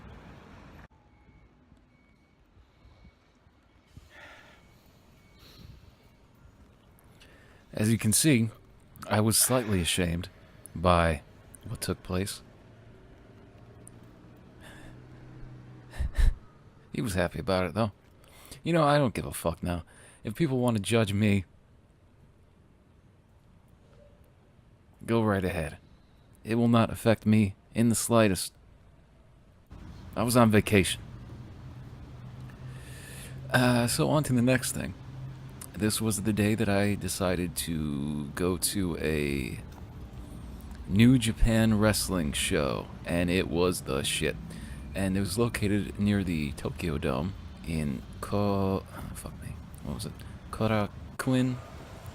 Hall. And there was a baseball game going on that day, which that'll be another thing that I do next time I go, is hit up a baseball game. But yeah, they fucking go nuts over the baseball. They love baseball there, so a lot of festivities, as you can see. Whatever this was, yeah. I think this made me a what was it? The Hawks. This made me a Hawks fan. Where else can you see a fucking like? I mean, maybe all the teams do this, but I don't know. I didn't see them dancing around. I saw, so I think I became a Hawks fan. Go root for them next time. And knowing my luck with the sports teams, they probably fucking suck. But, come on. Look at that. Look at that movement, the choreography. Where else do you see a lady in a pink hawk costume twerking? Alright, and here's, here I am. About to watch the wrestling event. I was fucking so hyped, man. I'm a like huge wrestling nerd again. It's a great time to be a wrestling fan. I feel like there's so much access to not just American wrestling, but Japanese wrestling. You got AEW just started up, which was sick. I watched that pay-per-view. I just love the Japanese wrestling. They go so fucking hard. Like, this was just a random show during the week, Of course, they had this was leading up. Look at that. Bam! Oh my god. They're so good. They just, like, selling stuff really well. Just the choreography and the pace of the matches. Because, like, this was the road to wrestling Dontaku. Alright, like, the way I like to say is I kept referring to it as the wrestling donkatsu or some shit. But because obviously you have like storytelling outside of the actual match, You build up the promos. Oh, that shit. But also the match is like it's a story within a story, the pace and these guys they're some of the best in the goddamn world at just telling a great story through a match.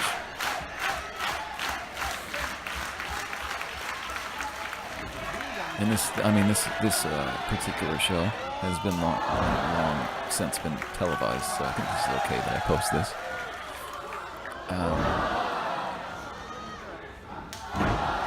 This is from like a fucking over a month ago.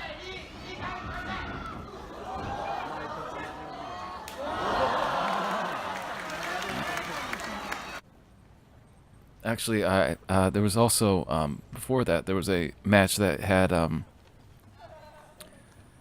maybe I'll just I took pictures of that one. I don't know if I have video of it, but one of the first matches was Jushin Thunder Liger and Tiger Mask were in a tag team bout with some other dudes. And those two guys are like fucking legends. Well, Tiger Mask, there have been many guys who have put on the Tiger Mask. But Thunder Liger has been the same guy, I think, since the beginning. And he's actually retiring this year, or at the end of the year. So that was sick. Being able to see him in a match, even, at this stage of his career, it was sick. And now I'm walking through Harajuku, which is like the fashion district.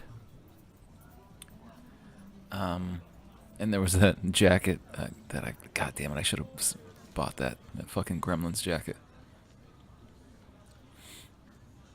But yeah, if you like clothes, I didn't really spend any money on clothes. I think the only time I did was I bought like a pair of shoes that were cheap because I ruined my boots just from walking. They just exploded.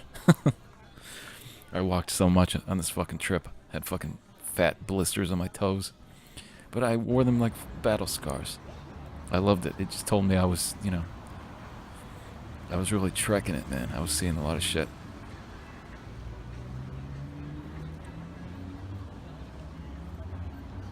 And you will do that. You will find that when you go on your trip, that you will be doing an absurd amount of walking. And it not necessarily because you have to. It's just you just do it. You just on instinct. You're just like, oh, what's this?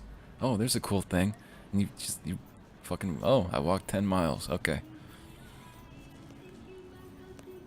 Yeah. So if you need to get in your steps, your daily steps, keeping track of that shit, don't you worry about it. You will do it, no problem.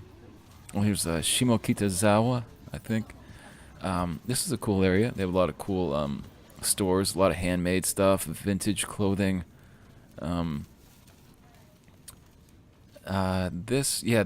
This was an entrance to one particular kind of vintage clothing shop, but they also had, or like, I don't know if it's like thrifty stuff. But then they had like a bunch of other stores inside there. They had this one guy, I believe, I'm not positive. It might be there was a store where a guy sold handmade watches, and every piece was like unique. And I believe it's the place where a friend of mine bought his watch. I'm not sure. There's also a place in Kyoto that had sold handmade watches as well, and I want to get one of those when I go back. Even though I'm not a big watch guy, but I feel like, yeah, I'd rather get, you know, spend money on that than some of the frivolous shit that I spent money on. Actually, I didn't spend a ton of money on, you know, the majority of the time. Just one or two bad decisions can really drain your fucking bank account, you know. Well, there's some Harajuku girls over there, and they're little. I thought about getting a picture with them, but I'm not like I don't know. I'm not like a big guy. I like picture. You want to take a picture with me in person? I just don't do it. Even when I met Tom Green at the fucking Shanghai airport, I didn't ask for a picture. I just don't. I don't know. It's kind of an afterthought to me. Most of the time, anyway. And here's another entrance to a shrine. Togo Jinja. Togo Shrine. The Togo Shrine,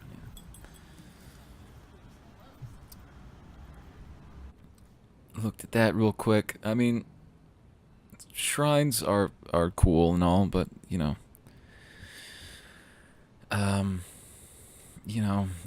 you see one. I don't want to say you see one, you see them all, but they're pretty similar. That's why I'm more of a, I guess, temple kind of fan of the temples and the castles. Here I am back in Shinjuku, I think.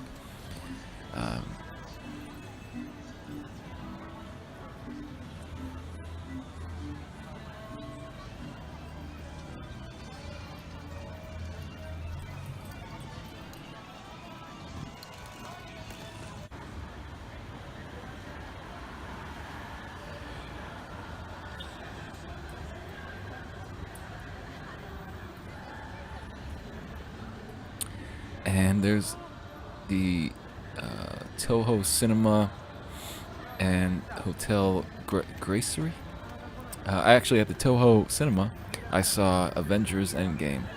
That was the one movie I saw when I was there, because I was like, I'm not fucking missing that movie. I don't care where I am. I could have been in fucking Uganda. I would have found a way to see that movie. And this is me inside the Godzilla Hotel. It was the, you know, part of the building with the giant fucking Godzilla head. That's where I am. Obviously, the owner of this hotel is a big Godzilla fan, and I had a cheeseburger at this restaurant. It's in the hotel. Really fucking good cheeseburger too. I was very happy with my dinner, and there it is. There's the Godzilla head.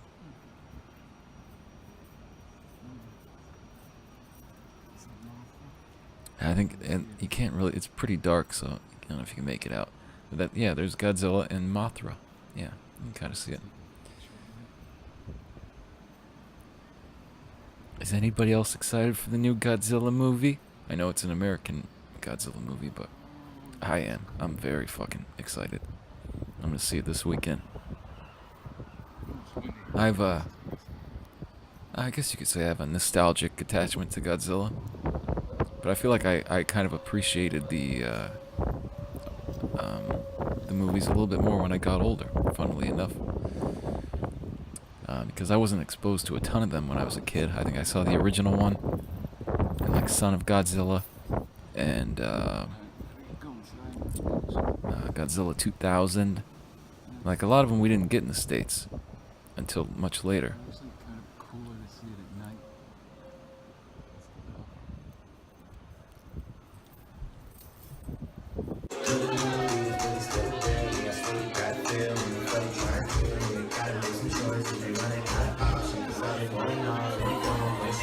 Oh, here I am at another club. This is a different club. This is, I think this is in Roppongi. I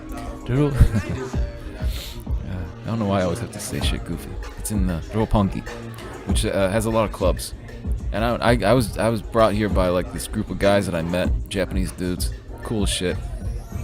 They brought me here. We were just kind of partying, having a good old time. I was singing, dancing.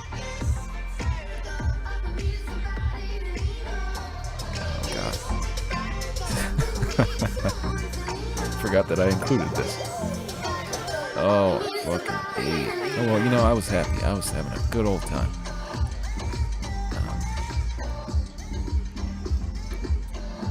Okay. This might go on a little too long.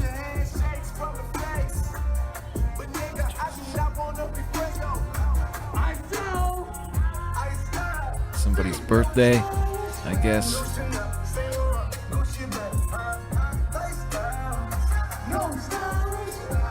I wouldn't mind spending my birthday in Japan. Actually, that's kind of a good idea, huh? Even though my birthday is at the end of September. So. I wouldn't be going during the summer months. But the fall, I hear, is another great time to go. Like, I know the summer, well, I was here during the spring. Late spring. I'd say spring and fall are two of the best times to go. And here's me being so drunk I can't even comprehend reality.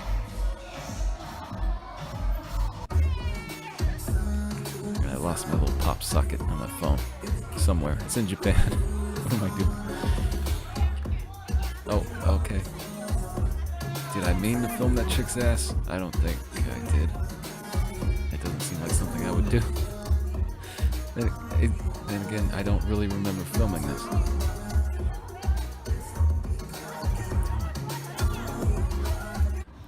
Fucking party man over here. Oh, getting a little blurry. It's part of the movie where I fucking black out. Okay, so that was the end of that night. And then the next day, I went to a castle. Yes, I went to Odawara Castle. This was a bit of a long train ride. This was like, what, I don't know, hour and a half, 2 hours?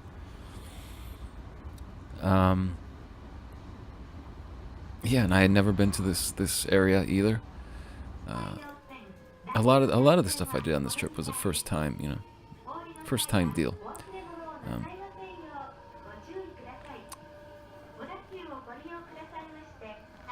and I was very excited because I did not see a castle on my first trip. Actually, this trip kind of opened my eyes to like how much shit I did not see. I felt like I barely scratched the surface on my first trip. This one, I felt satisfied by the end of it. I was like, I saw a lot, you know. I felt like I made the most of it. And if if you're spending a month in a place, you really should. You have no excuse.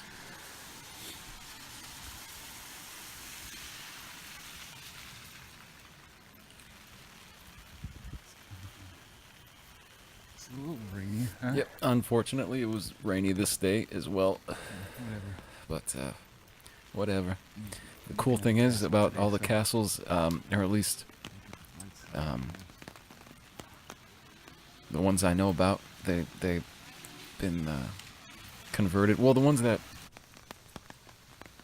a lot of the castles are reconstructions or have been I don't know renovated, refurbished, whatever. Or some of them are complete replicas. But they're when you go inside the castle, they've been converted into a museum, which tells you about the history of the castle, who was in charge, like the lineage, the family that ruled, and what eras, and a lot of times they were occupied by several different people. Over the course of many generations. Yeah, and this little bridge, little entrance to the area.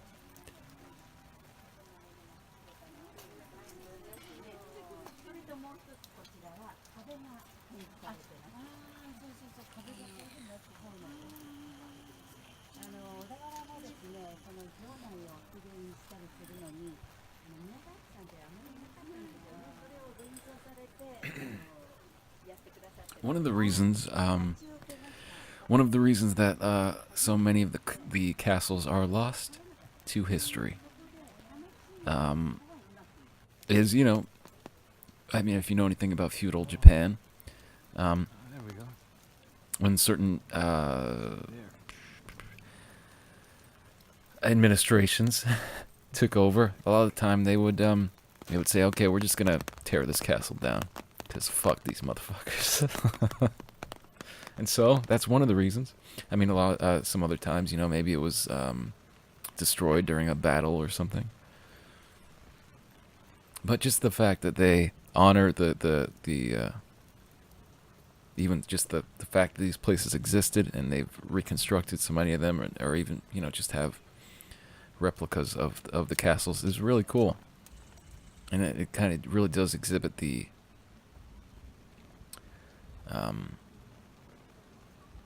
respect they have for their history. And there's a little Triforce stairway. I don't know the significance of this Triforce here. I'm guessing, I don't know, did the creators of Zelda get the Triforce from this shit? No clue. I'm an ignorant man. I learn as I go along.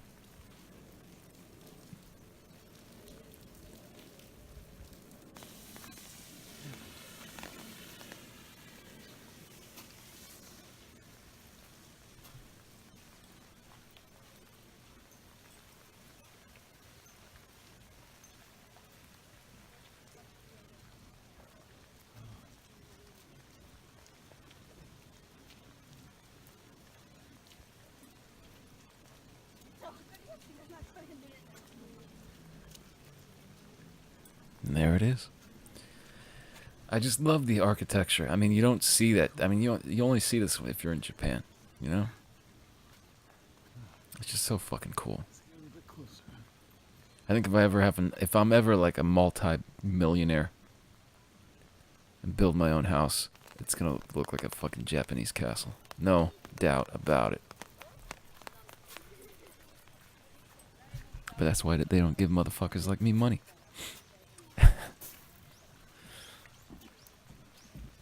Because I'll actually do something interesting with it. I wonder, are there any... I'll have to look up if there are any... Anybody has a house that looks like a Japanese castle in the United States.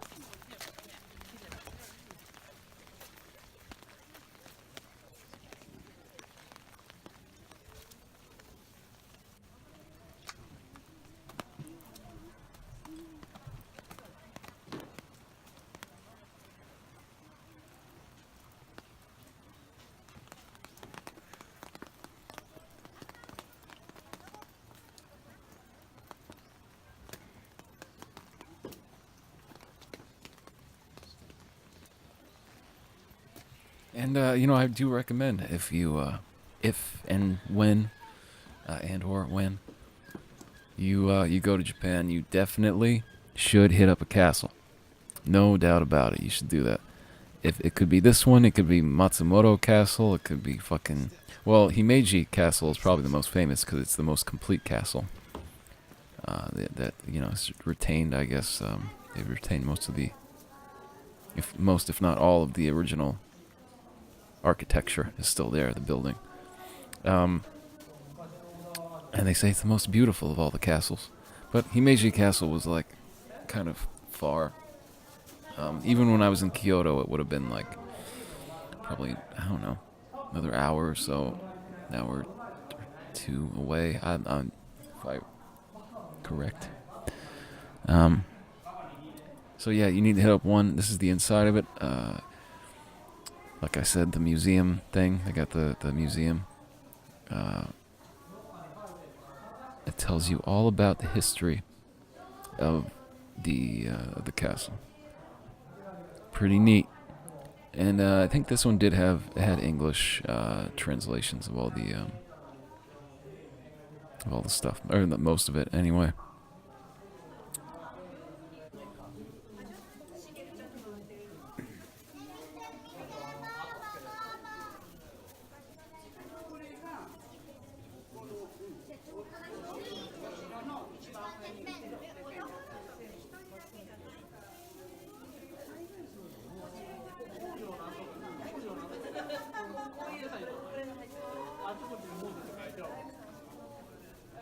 Felt like one of these guys did not quite look like the others. That dude just looked insane. What's up with his head? I bet he was like a fucking douche. His head like half caved in. Ruled with an iron fist and was kind of like half retarded.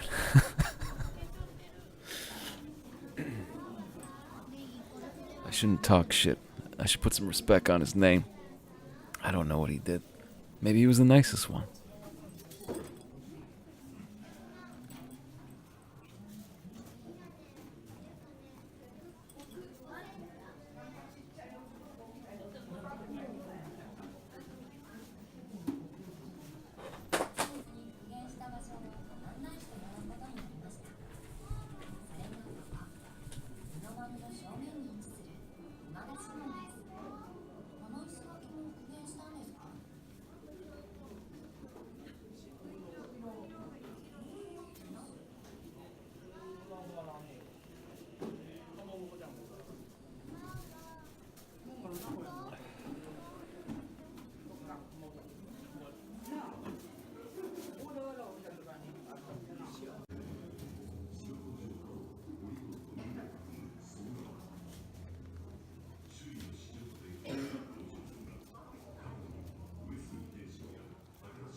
As you might not know this, fuck me, but I have a bit of a fear of heights, which is weird because I went skydiving in New Zealand, so I don't know.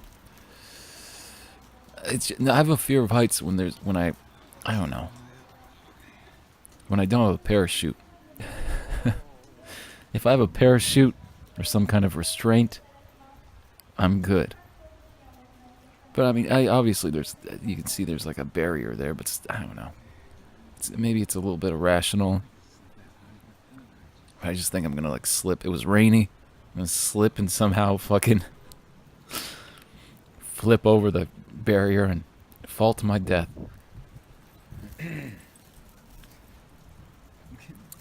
But yeah, this was cool.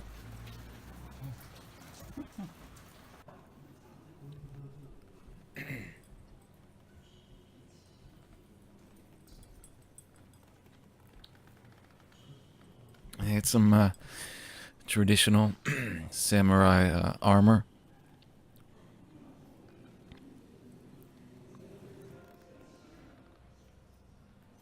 This was like a different section. This wasn't within the castle. This was like I think anyway. Yeah, this was like a different building that just strictly was dedicated to like samurai stuff. And this was like a little video presentation. You can go watch.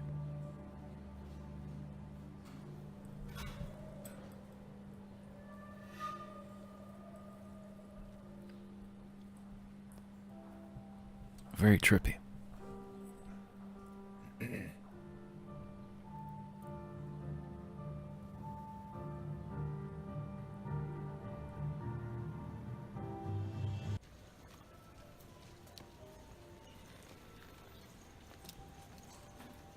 And this was me walking around the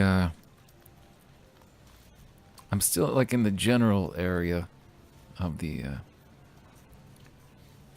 castle, kind of. I mean, relatively speaking, and just decided to walk about town and see what the town had to offer.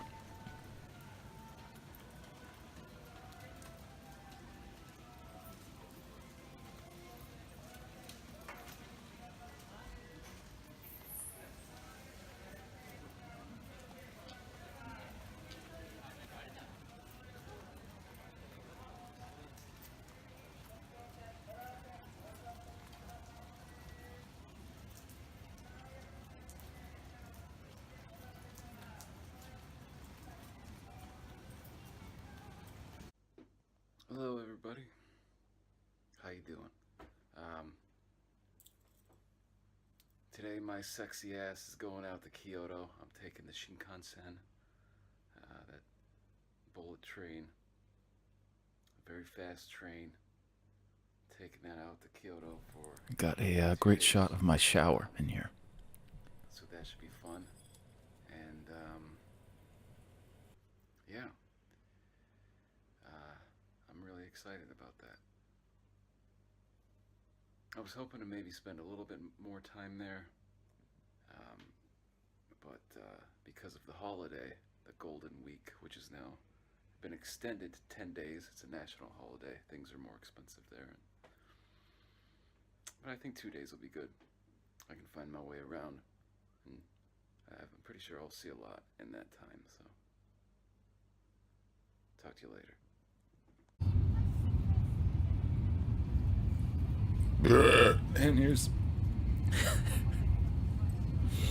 And here's me on my way to Kyoto on the Shinkansen, the fucking fast train. Go like travel 400 miles in like 2 hours or whatever the fuck.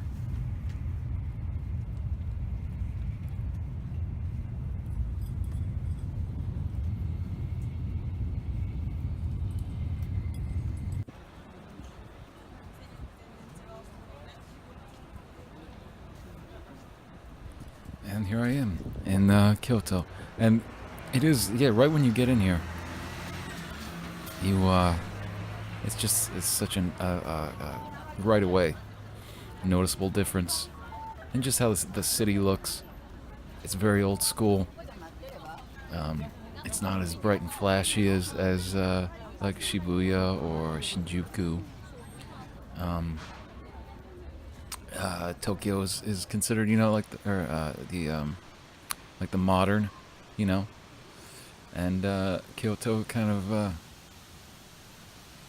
has more of a traditional, has more of a traditional vibe to it, look to it, and you'll see a lot of old style architecture. Yeah, it was fucking sick to walk around and just look at stuff. It can be very touristy, and some people are turned off by that and they don't realize, but just know that ahead of time, especially if you go during the more congested times of the year, which that's when I was there, the holiday week. But whatever, fucking get over it. It's just, you're gonna, I know I complain about tourists and whatnot, but it's whatever. It shouldn't really affect your enjoyment too much. Just find your way through. You'll be okay.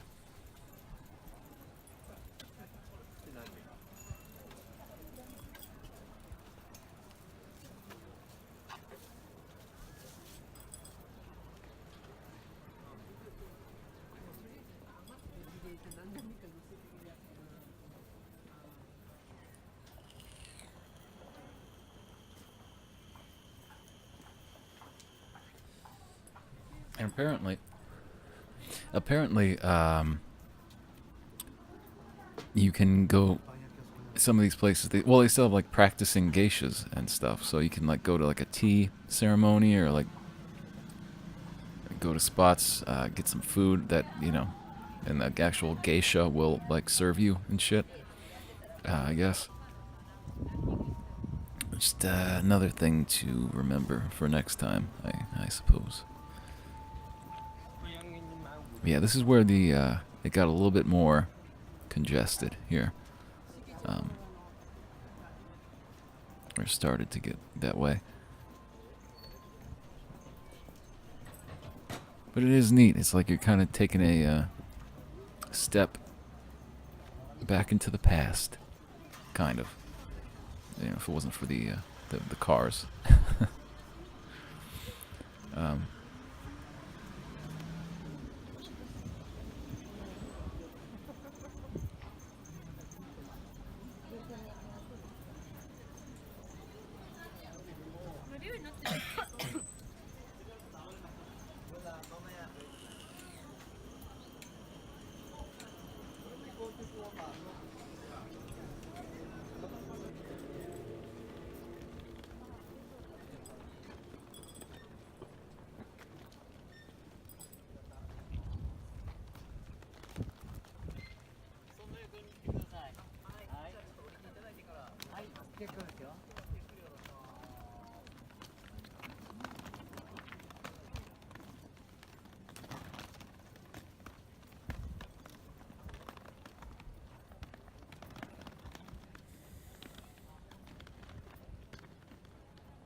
Yeah, here's another thing that I forget the name of. Yeah, you see a lot of people walking around in like the kimonos and the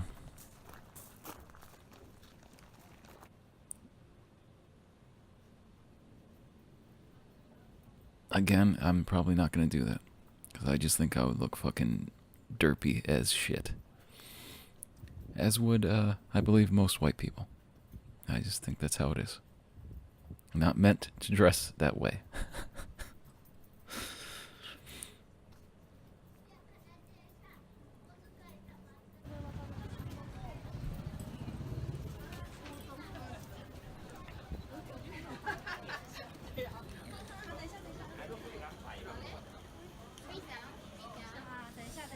Here's where it started to get really clusterfucky.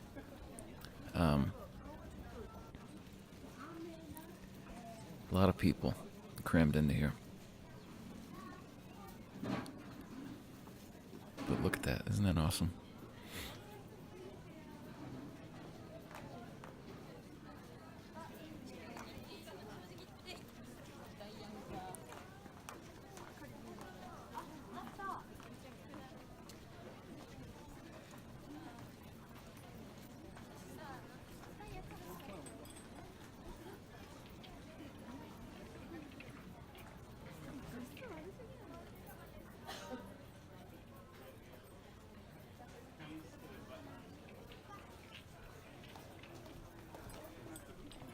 I think, you know, if you even have a mild interest in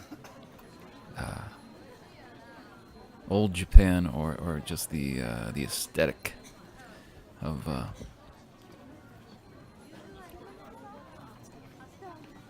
the old Japanese architecture and whatnot, Kyoto, you should definitely spend some time there.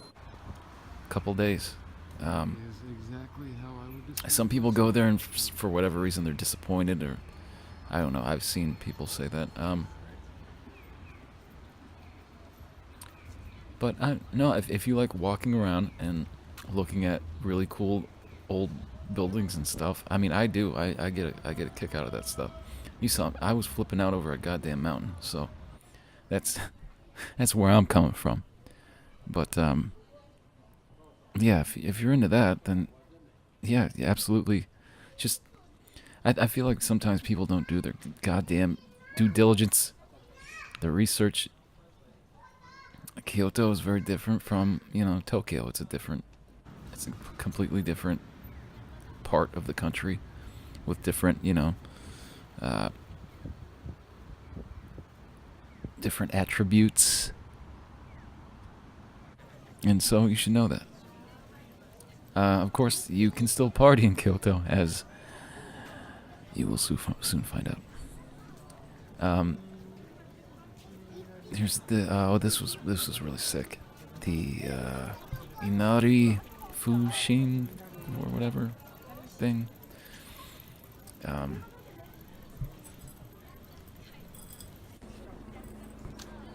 Actually, let me fucking look this.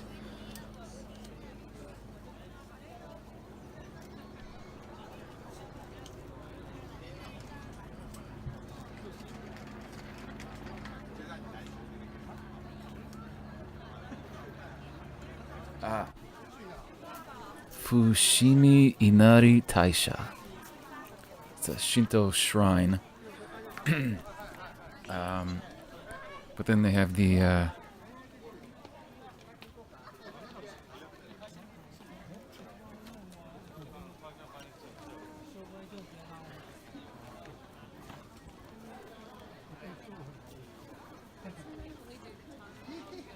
like those little archways or gateways or whatever through the forest,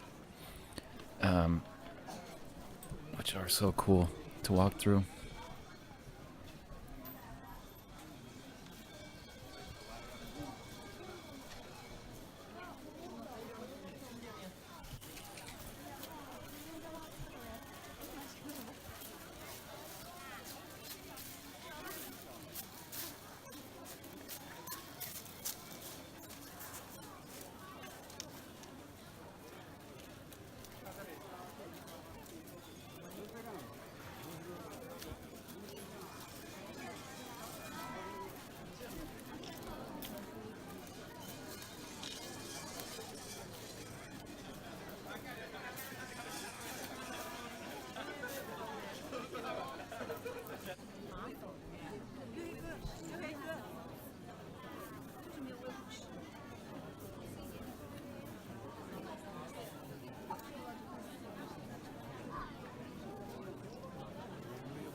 A lot of fucking people, and we're trying to make their way through here.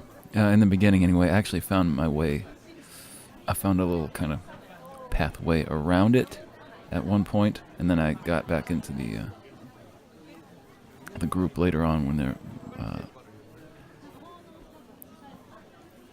some of the crowd had thinned out a bit. I think you can actually see me nope out of here maybe at one point.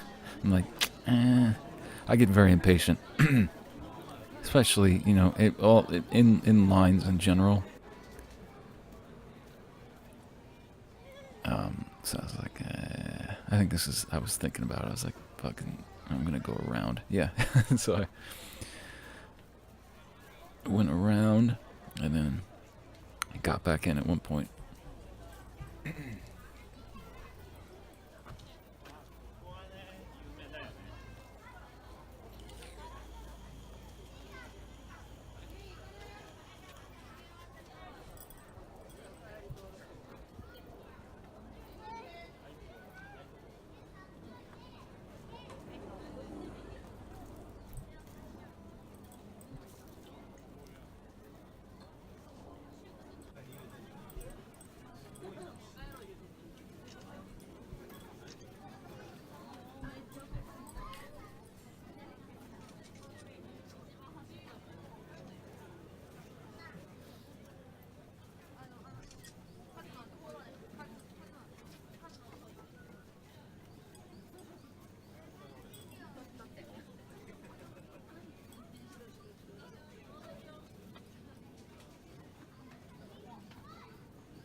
Yeah, they are doing a link to the past.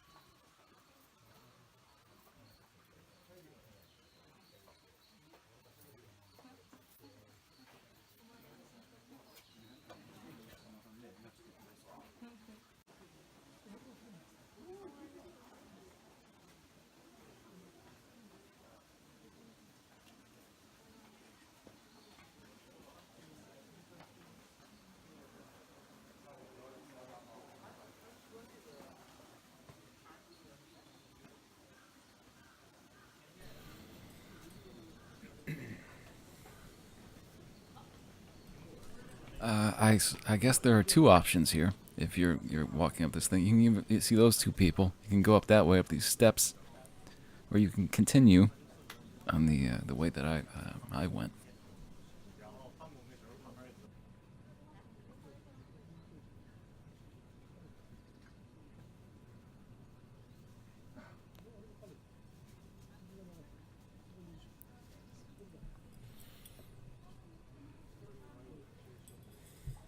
And you're walking through a forest, so you're really in the thick of it. And there are monkeys apparently that will attack you if they feel threatened. And if you can see a little in the corner here, there's a little turtle or tortoise, whatever, swimming around.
Got a nice shot of the bamboo there. I don't see bamboo very often. Unless whip out the old bamboo stick in my pants. You know what I'm saying? Good job, Chad. You ruined a beautiful part of the video.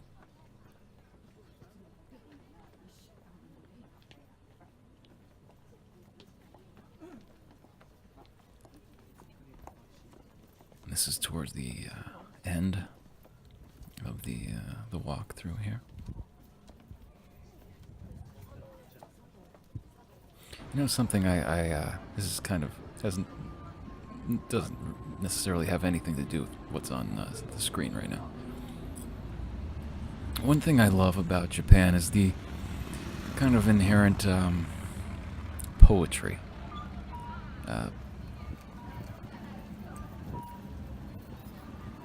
As it pertains to just the general feelings of people towards finality, or to reference in my band's album Impermanence,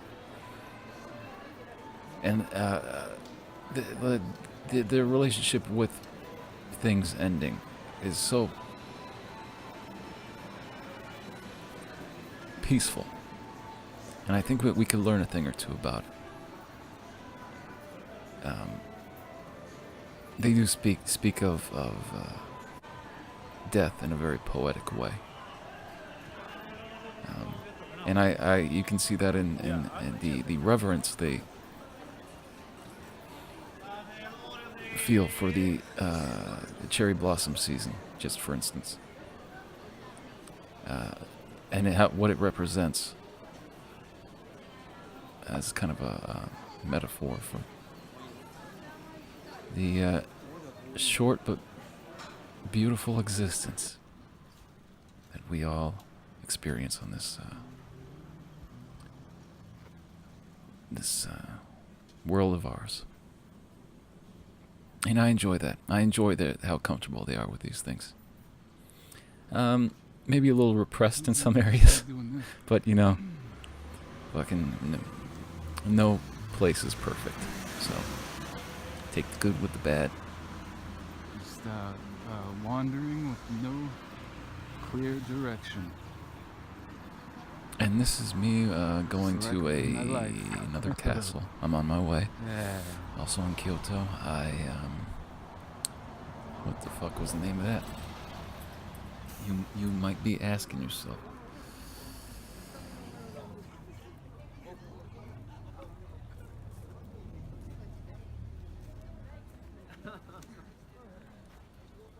Nijo Castle.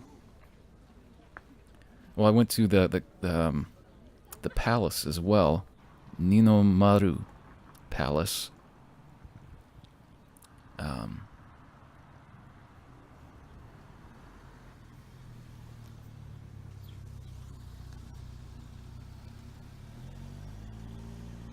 You couldn't take video in the palace though, but it was fucking cool. It was really neat. I recommend hitting that up when you're in Kyoto.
these motherfuckers got freaky, but damn. Let me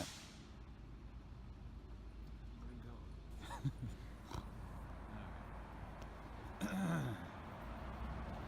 As you can probably tell, I've had a couple drinks and I'm walking around. I'm in Kyoto right now.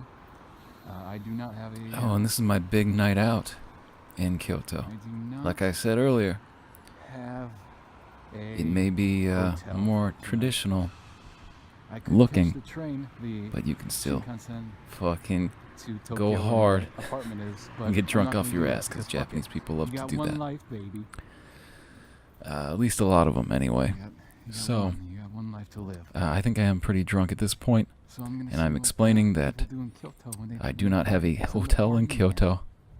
I'm the party man. So I'm gonna be out all night, and I'm gonna have to get on the fucking train in the morning and go 2 hours back to the.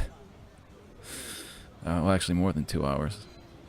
2.5 hours back to my place in Tokyo.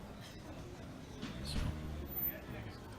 here's an area where, if you want to party, this is where you do it, because they have tons of bars around here, and it's very lively on the weekend.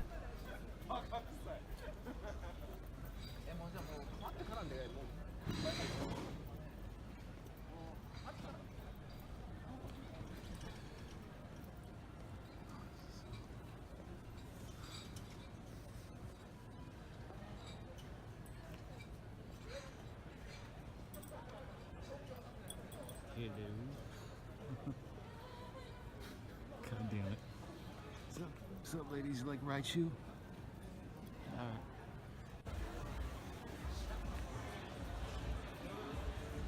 There's so many goddamn bars.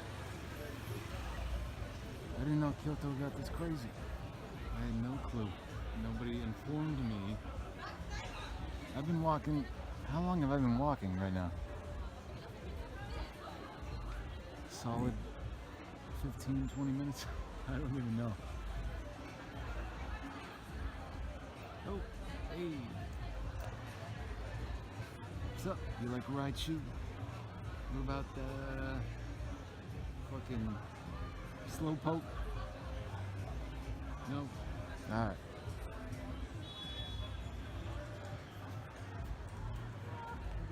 Cool.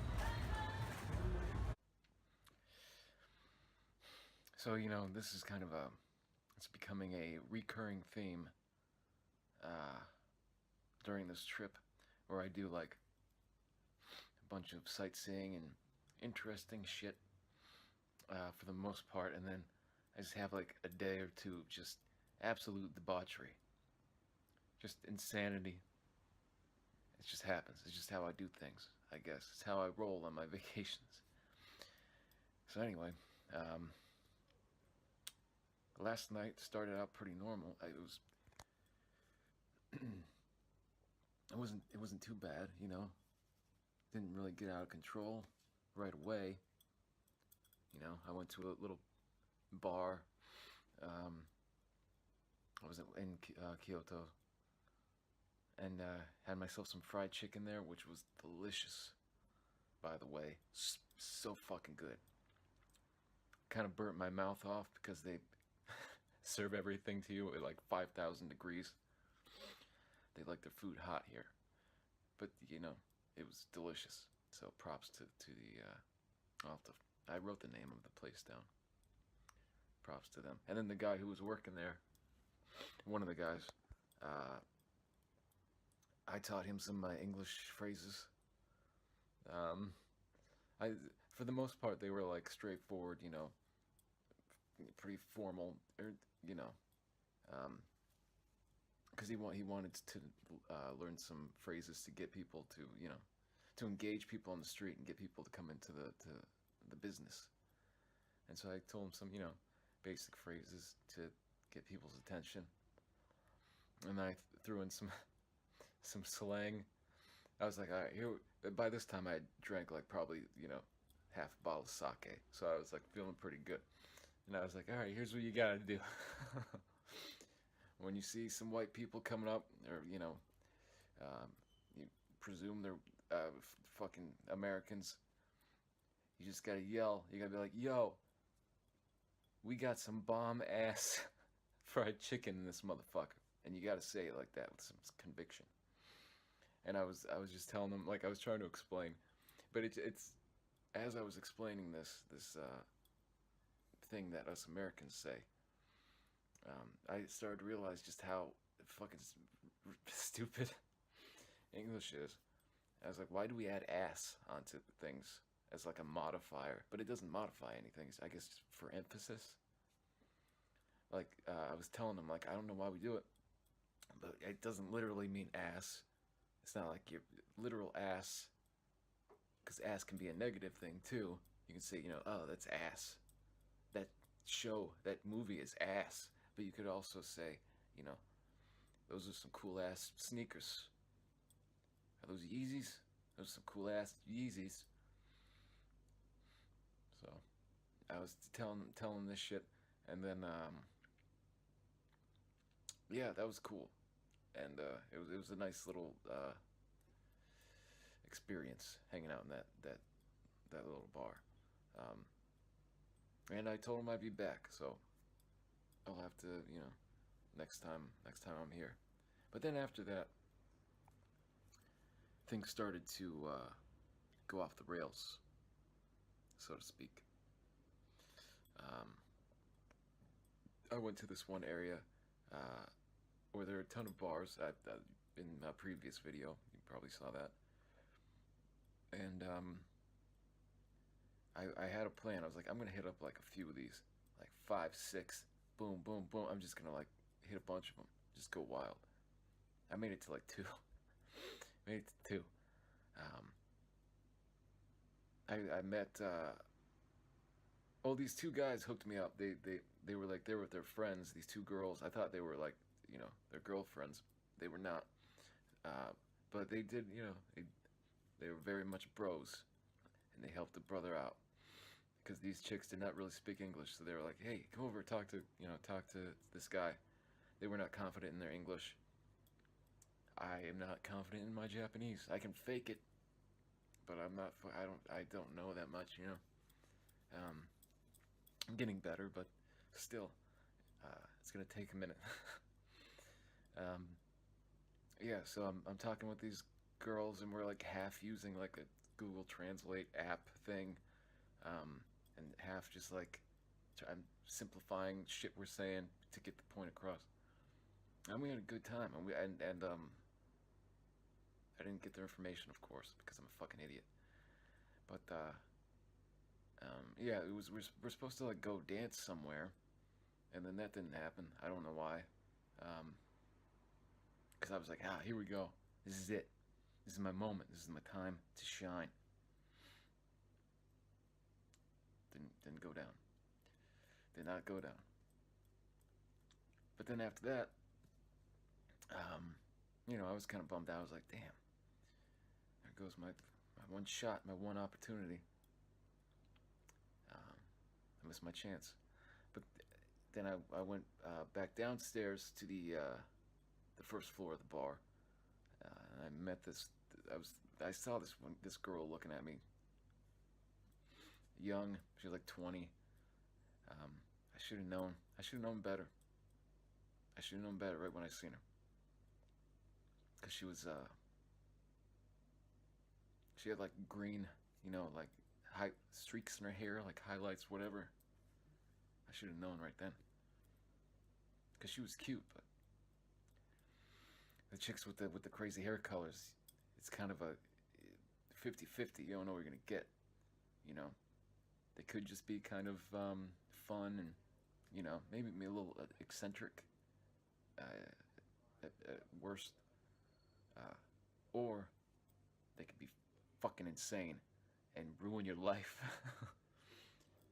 That's just how these things go.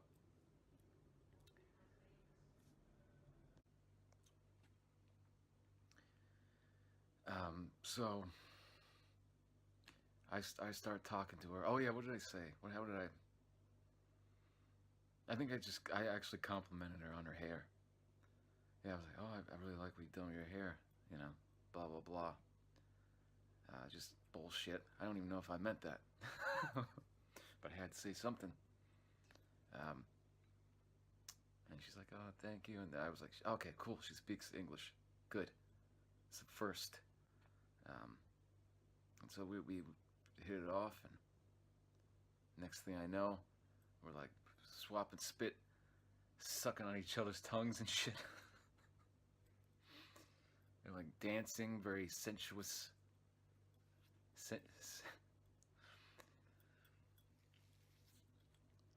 And yeah, I thought I had it in the bag.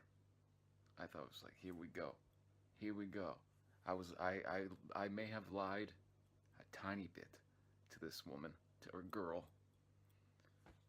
and I said that I lived here and I was an English teacher. But you know, you gotta embellish a little bit. And technically, I was not lying, because right now I live here. And I did teach them English early in the night. That counts for something. That counts for something. God damn it. Anyway, we're making out. Seems like she's having a good time. I'm an excellent kisser, by the way. I've always been told that every time that every time, you know, I'm making out with a chick. She's always very complimentary.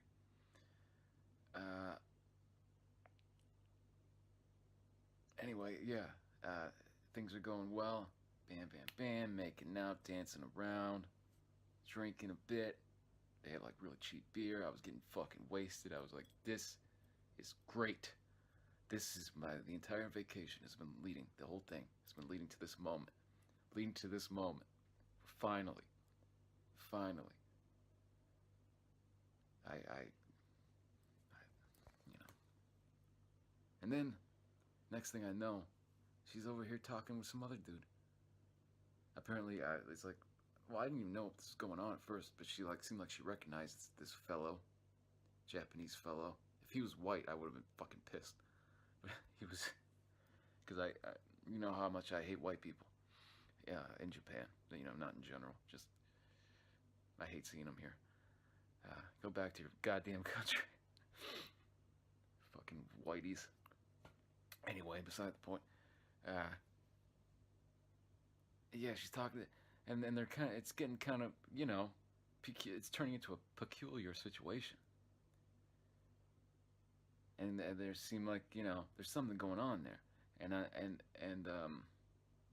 So and then they're like starting to dance around and shit, and I'm like, oh, you fucking bitch, what are you doing? Are you playing games with my heart now? So I approach her. I say, hey, what's going on here? What are you doing? I mean, you went from, playing tonsil hockey with Gaijin Chad over here, and then now you're ignoring me. What's going on? And then I don't know what she was doing. She didn't even really try to explain herself. I think the guy was like an ex-boyfriend or some shit. She didn't know he was gonna be showing up. And she basically was just late. She was like, let's just be friends. She fucking said that to me with a straight face. She told this motherfucker, let's be friends. How are you gonna suck on somebody's tongue for like an hour and then turn around and ask them to be friends? The fuck you doing? Get your life. And then you're like hitting on some other guy in front of me. What are you doing? What do you think I am? A fucking cuck? You think I'm gonna take that? So anyway, she was like, yeah, let's just be friends, blah blah blah. And I said, nah, I'm good. I just started I had some stuff. I was putting stuff in my bag, my duffel bag, in the fucking bar, and I'm like, God fucking damn it. And I zipped that up, and I'm like, see ya. And I just peace out. I bounce. ruined my goddamn night. And the kissing was fun. Don't get me wrong, the kissing was great. I love kissing. Like I said, I'm a great kisser. That cannot be stated enough times. But, you know, I felt like the rug was pulled out from under me. And, I was not happy. I was not a happy camper. And my goddamn vape battery died. My phone was about to die. And I was like, fuck it, I'm gonna go buy some cigarettes, because cigarettes are cheap here, unlike in New York. They cost like fucking arm and a leg. They're like $4 here. So I like went to a 7-Eleven or whatever. Picked up a pack of 7-star, whatever they are, 7 stars cigarettes, and smoked like half the pack. I don't know. Just walking around. And I actually did go back to that same bar later. She was not around, which is cool. And then I met some other people, talked with them, and stayed there until closing. And got on the train to make my way back to the main Kyoto station, and I was going to take the train to Tokyo from there. But because I apparently now have a penchant for passing out or blacking out on trains in Japan because they're so goddamn safe, you're not worried about anything happening. So I fell asleep on the train again. I fell asleep on the train in Kyoto. Woke up in fucking Osaka. Jesus fucking Christ. And so I had to find my way back, and that took me like an hour to figure out, because the further out you go, there's like less and less English, seems. Even though, I mean, Osaka is still like a fairly, big, known part of the country. So it's not like it's hard to get around, but it was a little tougher than usual, what I'm accustomed to here, so yeah, had to do that, had to find my way back. But it was a beautiful day outside. It was bright, sunny. And when I got back to Kyoto, there was like some kind of little festival thing going on, performance thing. They had some musicians, and they had like this band. They were playing a bunch of songs. They did like a medley of Super Mario music, and it kind of made everything okay. Made everything all right. It washed away any sorrows, any negative thoughts, and reminded me why I'm here, because of the pure joy that I get from these little moments.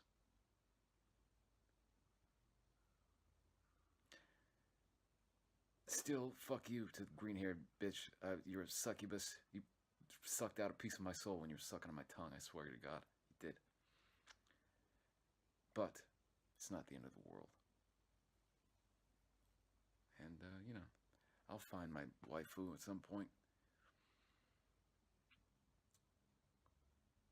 I have to. I've seen some of the guys, some of the white dudes that have pretty attractive Japanese girlfriends, let me tell you. They ain't looking so hot. It's just, I mean, they're like 6'5", but what's the point of being tall if you look like Lurch from the Addams Family? That's what half these guys look like, I swear to fucking God. And I'm just like, in the corner, hey, maybe they have winning personalities, okay? But so do I, God damn it. You just gotta get to know me a bit. You gotta peel back the layers.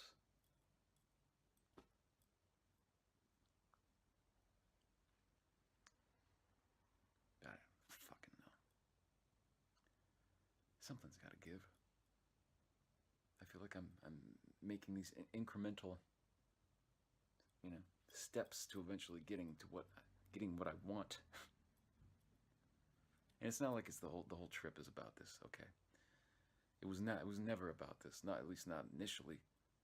But then all of a sudden, you go out, get a little crazy, have a few drinks, you start meeting these girls, and they start fucking playing mahjong with your heart.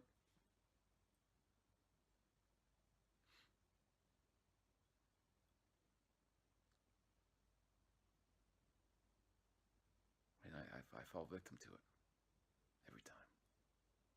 Every fucking time. Hey, what are you gonna do? What are you gonna do? It's the price you pay for looking for love,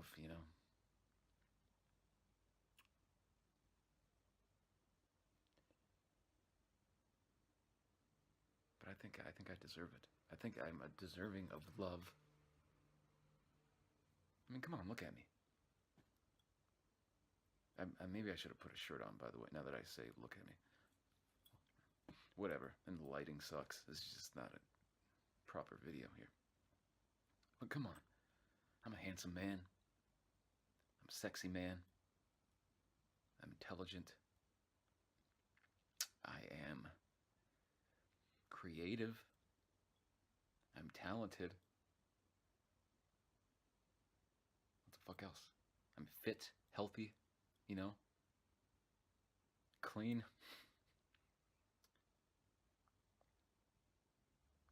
Big old dick. Okay, alright. I think we'll end it here.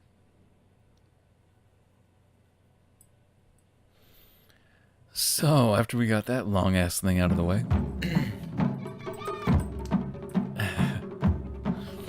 this was actually pretty sick.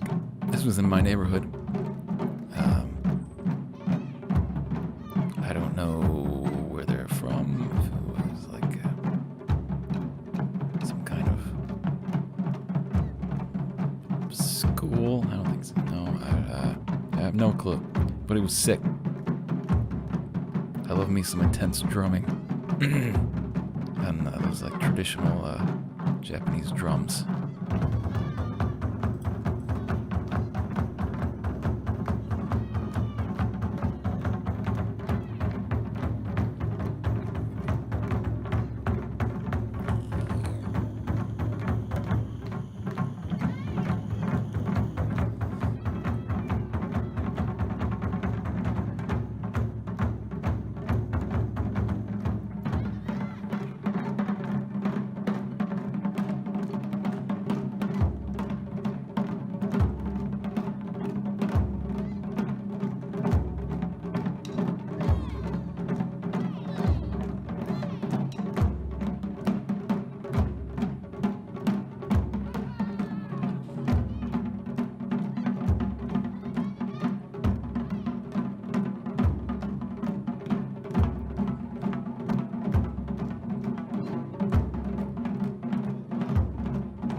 And this was a matsuri, like a little Japanese festival I went to. First time at one of these. it was really interesting. It was really cool.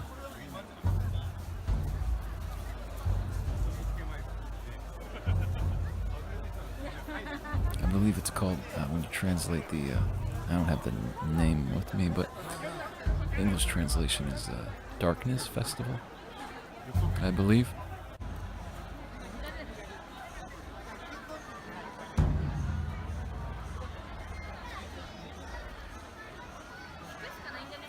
Because it's mostly at night, is when it takes place. 知り合いがいた。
We got some more food on a stick there. It's a common thread. Ties this whole thing together. Food on a stick. Some of that street meat. Japanese street meat is good though, in comparison to some other places.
And from what I've gathered, what I've read, they've been doing this festival pretty much the same way for hundreds and hundreds of years.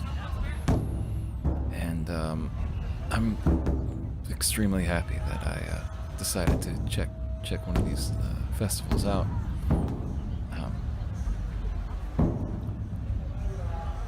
Because again, you don't really.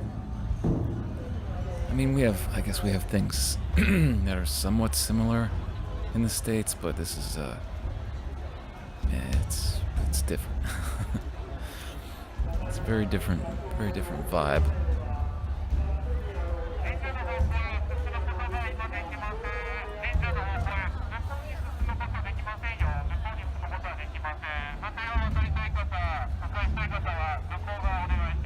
Oh, there's one of the few beers I had during this trip, and I'm waiting in line to get some of this delicious food. I don't know what the fuck this is called, what they're cooking. All I know is that it was pretty tasty. That's all I know.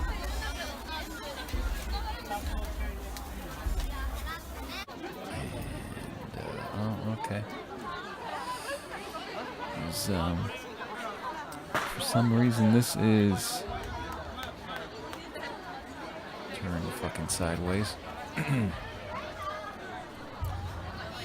But that's okay. Mistakes happen. This is a 3-hour video. If any of you made it this far, I thank you. I guess. Okay. Yeah, some more of that. Just that big ass drum. And this thing over here was fucking so weird and cool. I don't know what you would call this. Masked dancing thing.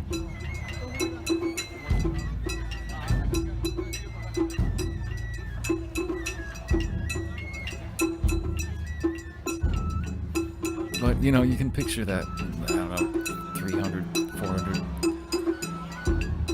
years ago. Just that happening on the street in old Japan. It's cool, you get a taste for that, like, what it must have been like, some of the things you would have seen back then.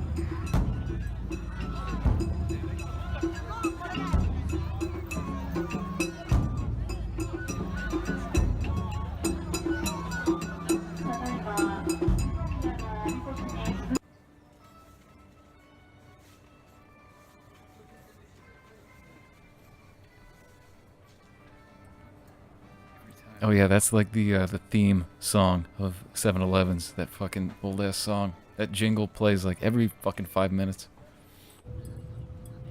Cheer up, sleepy jeans. I don't know how it goes. But yeah, that was that was it. Here I am on the Narita Express going back to the airport, and I'm very sad at this moment. I may have shed a tear or two. But, yeah, this is the last, I don't know, about a minute of footage.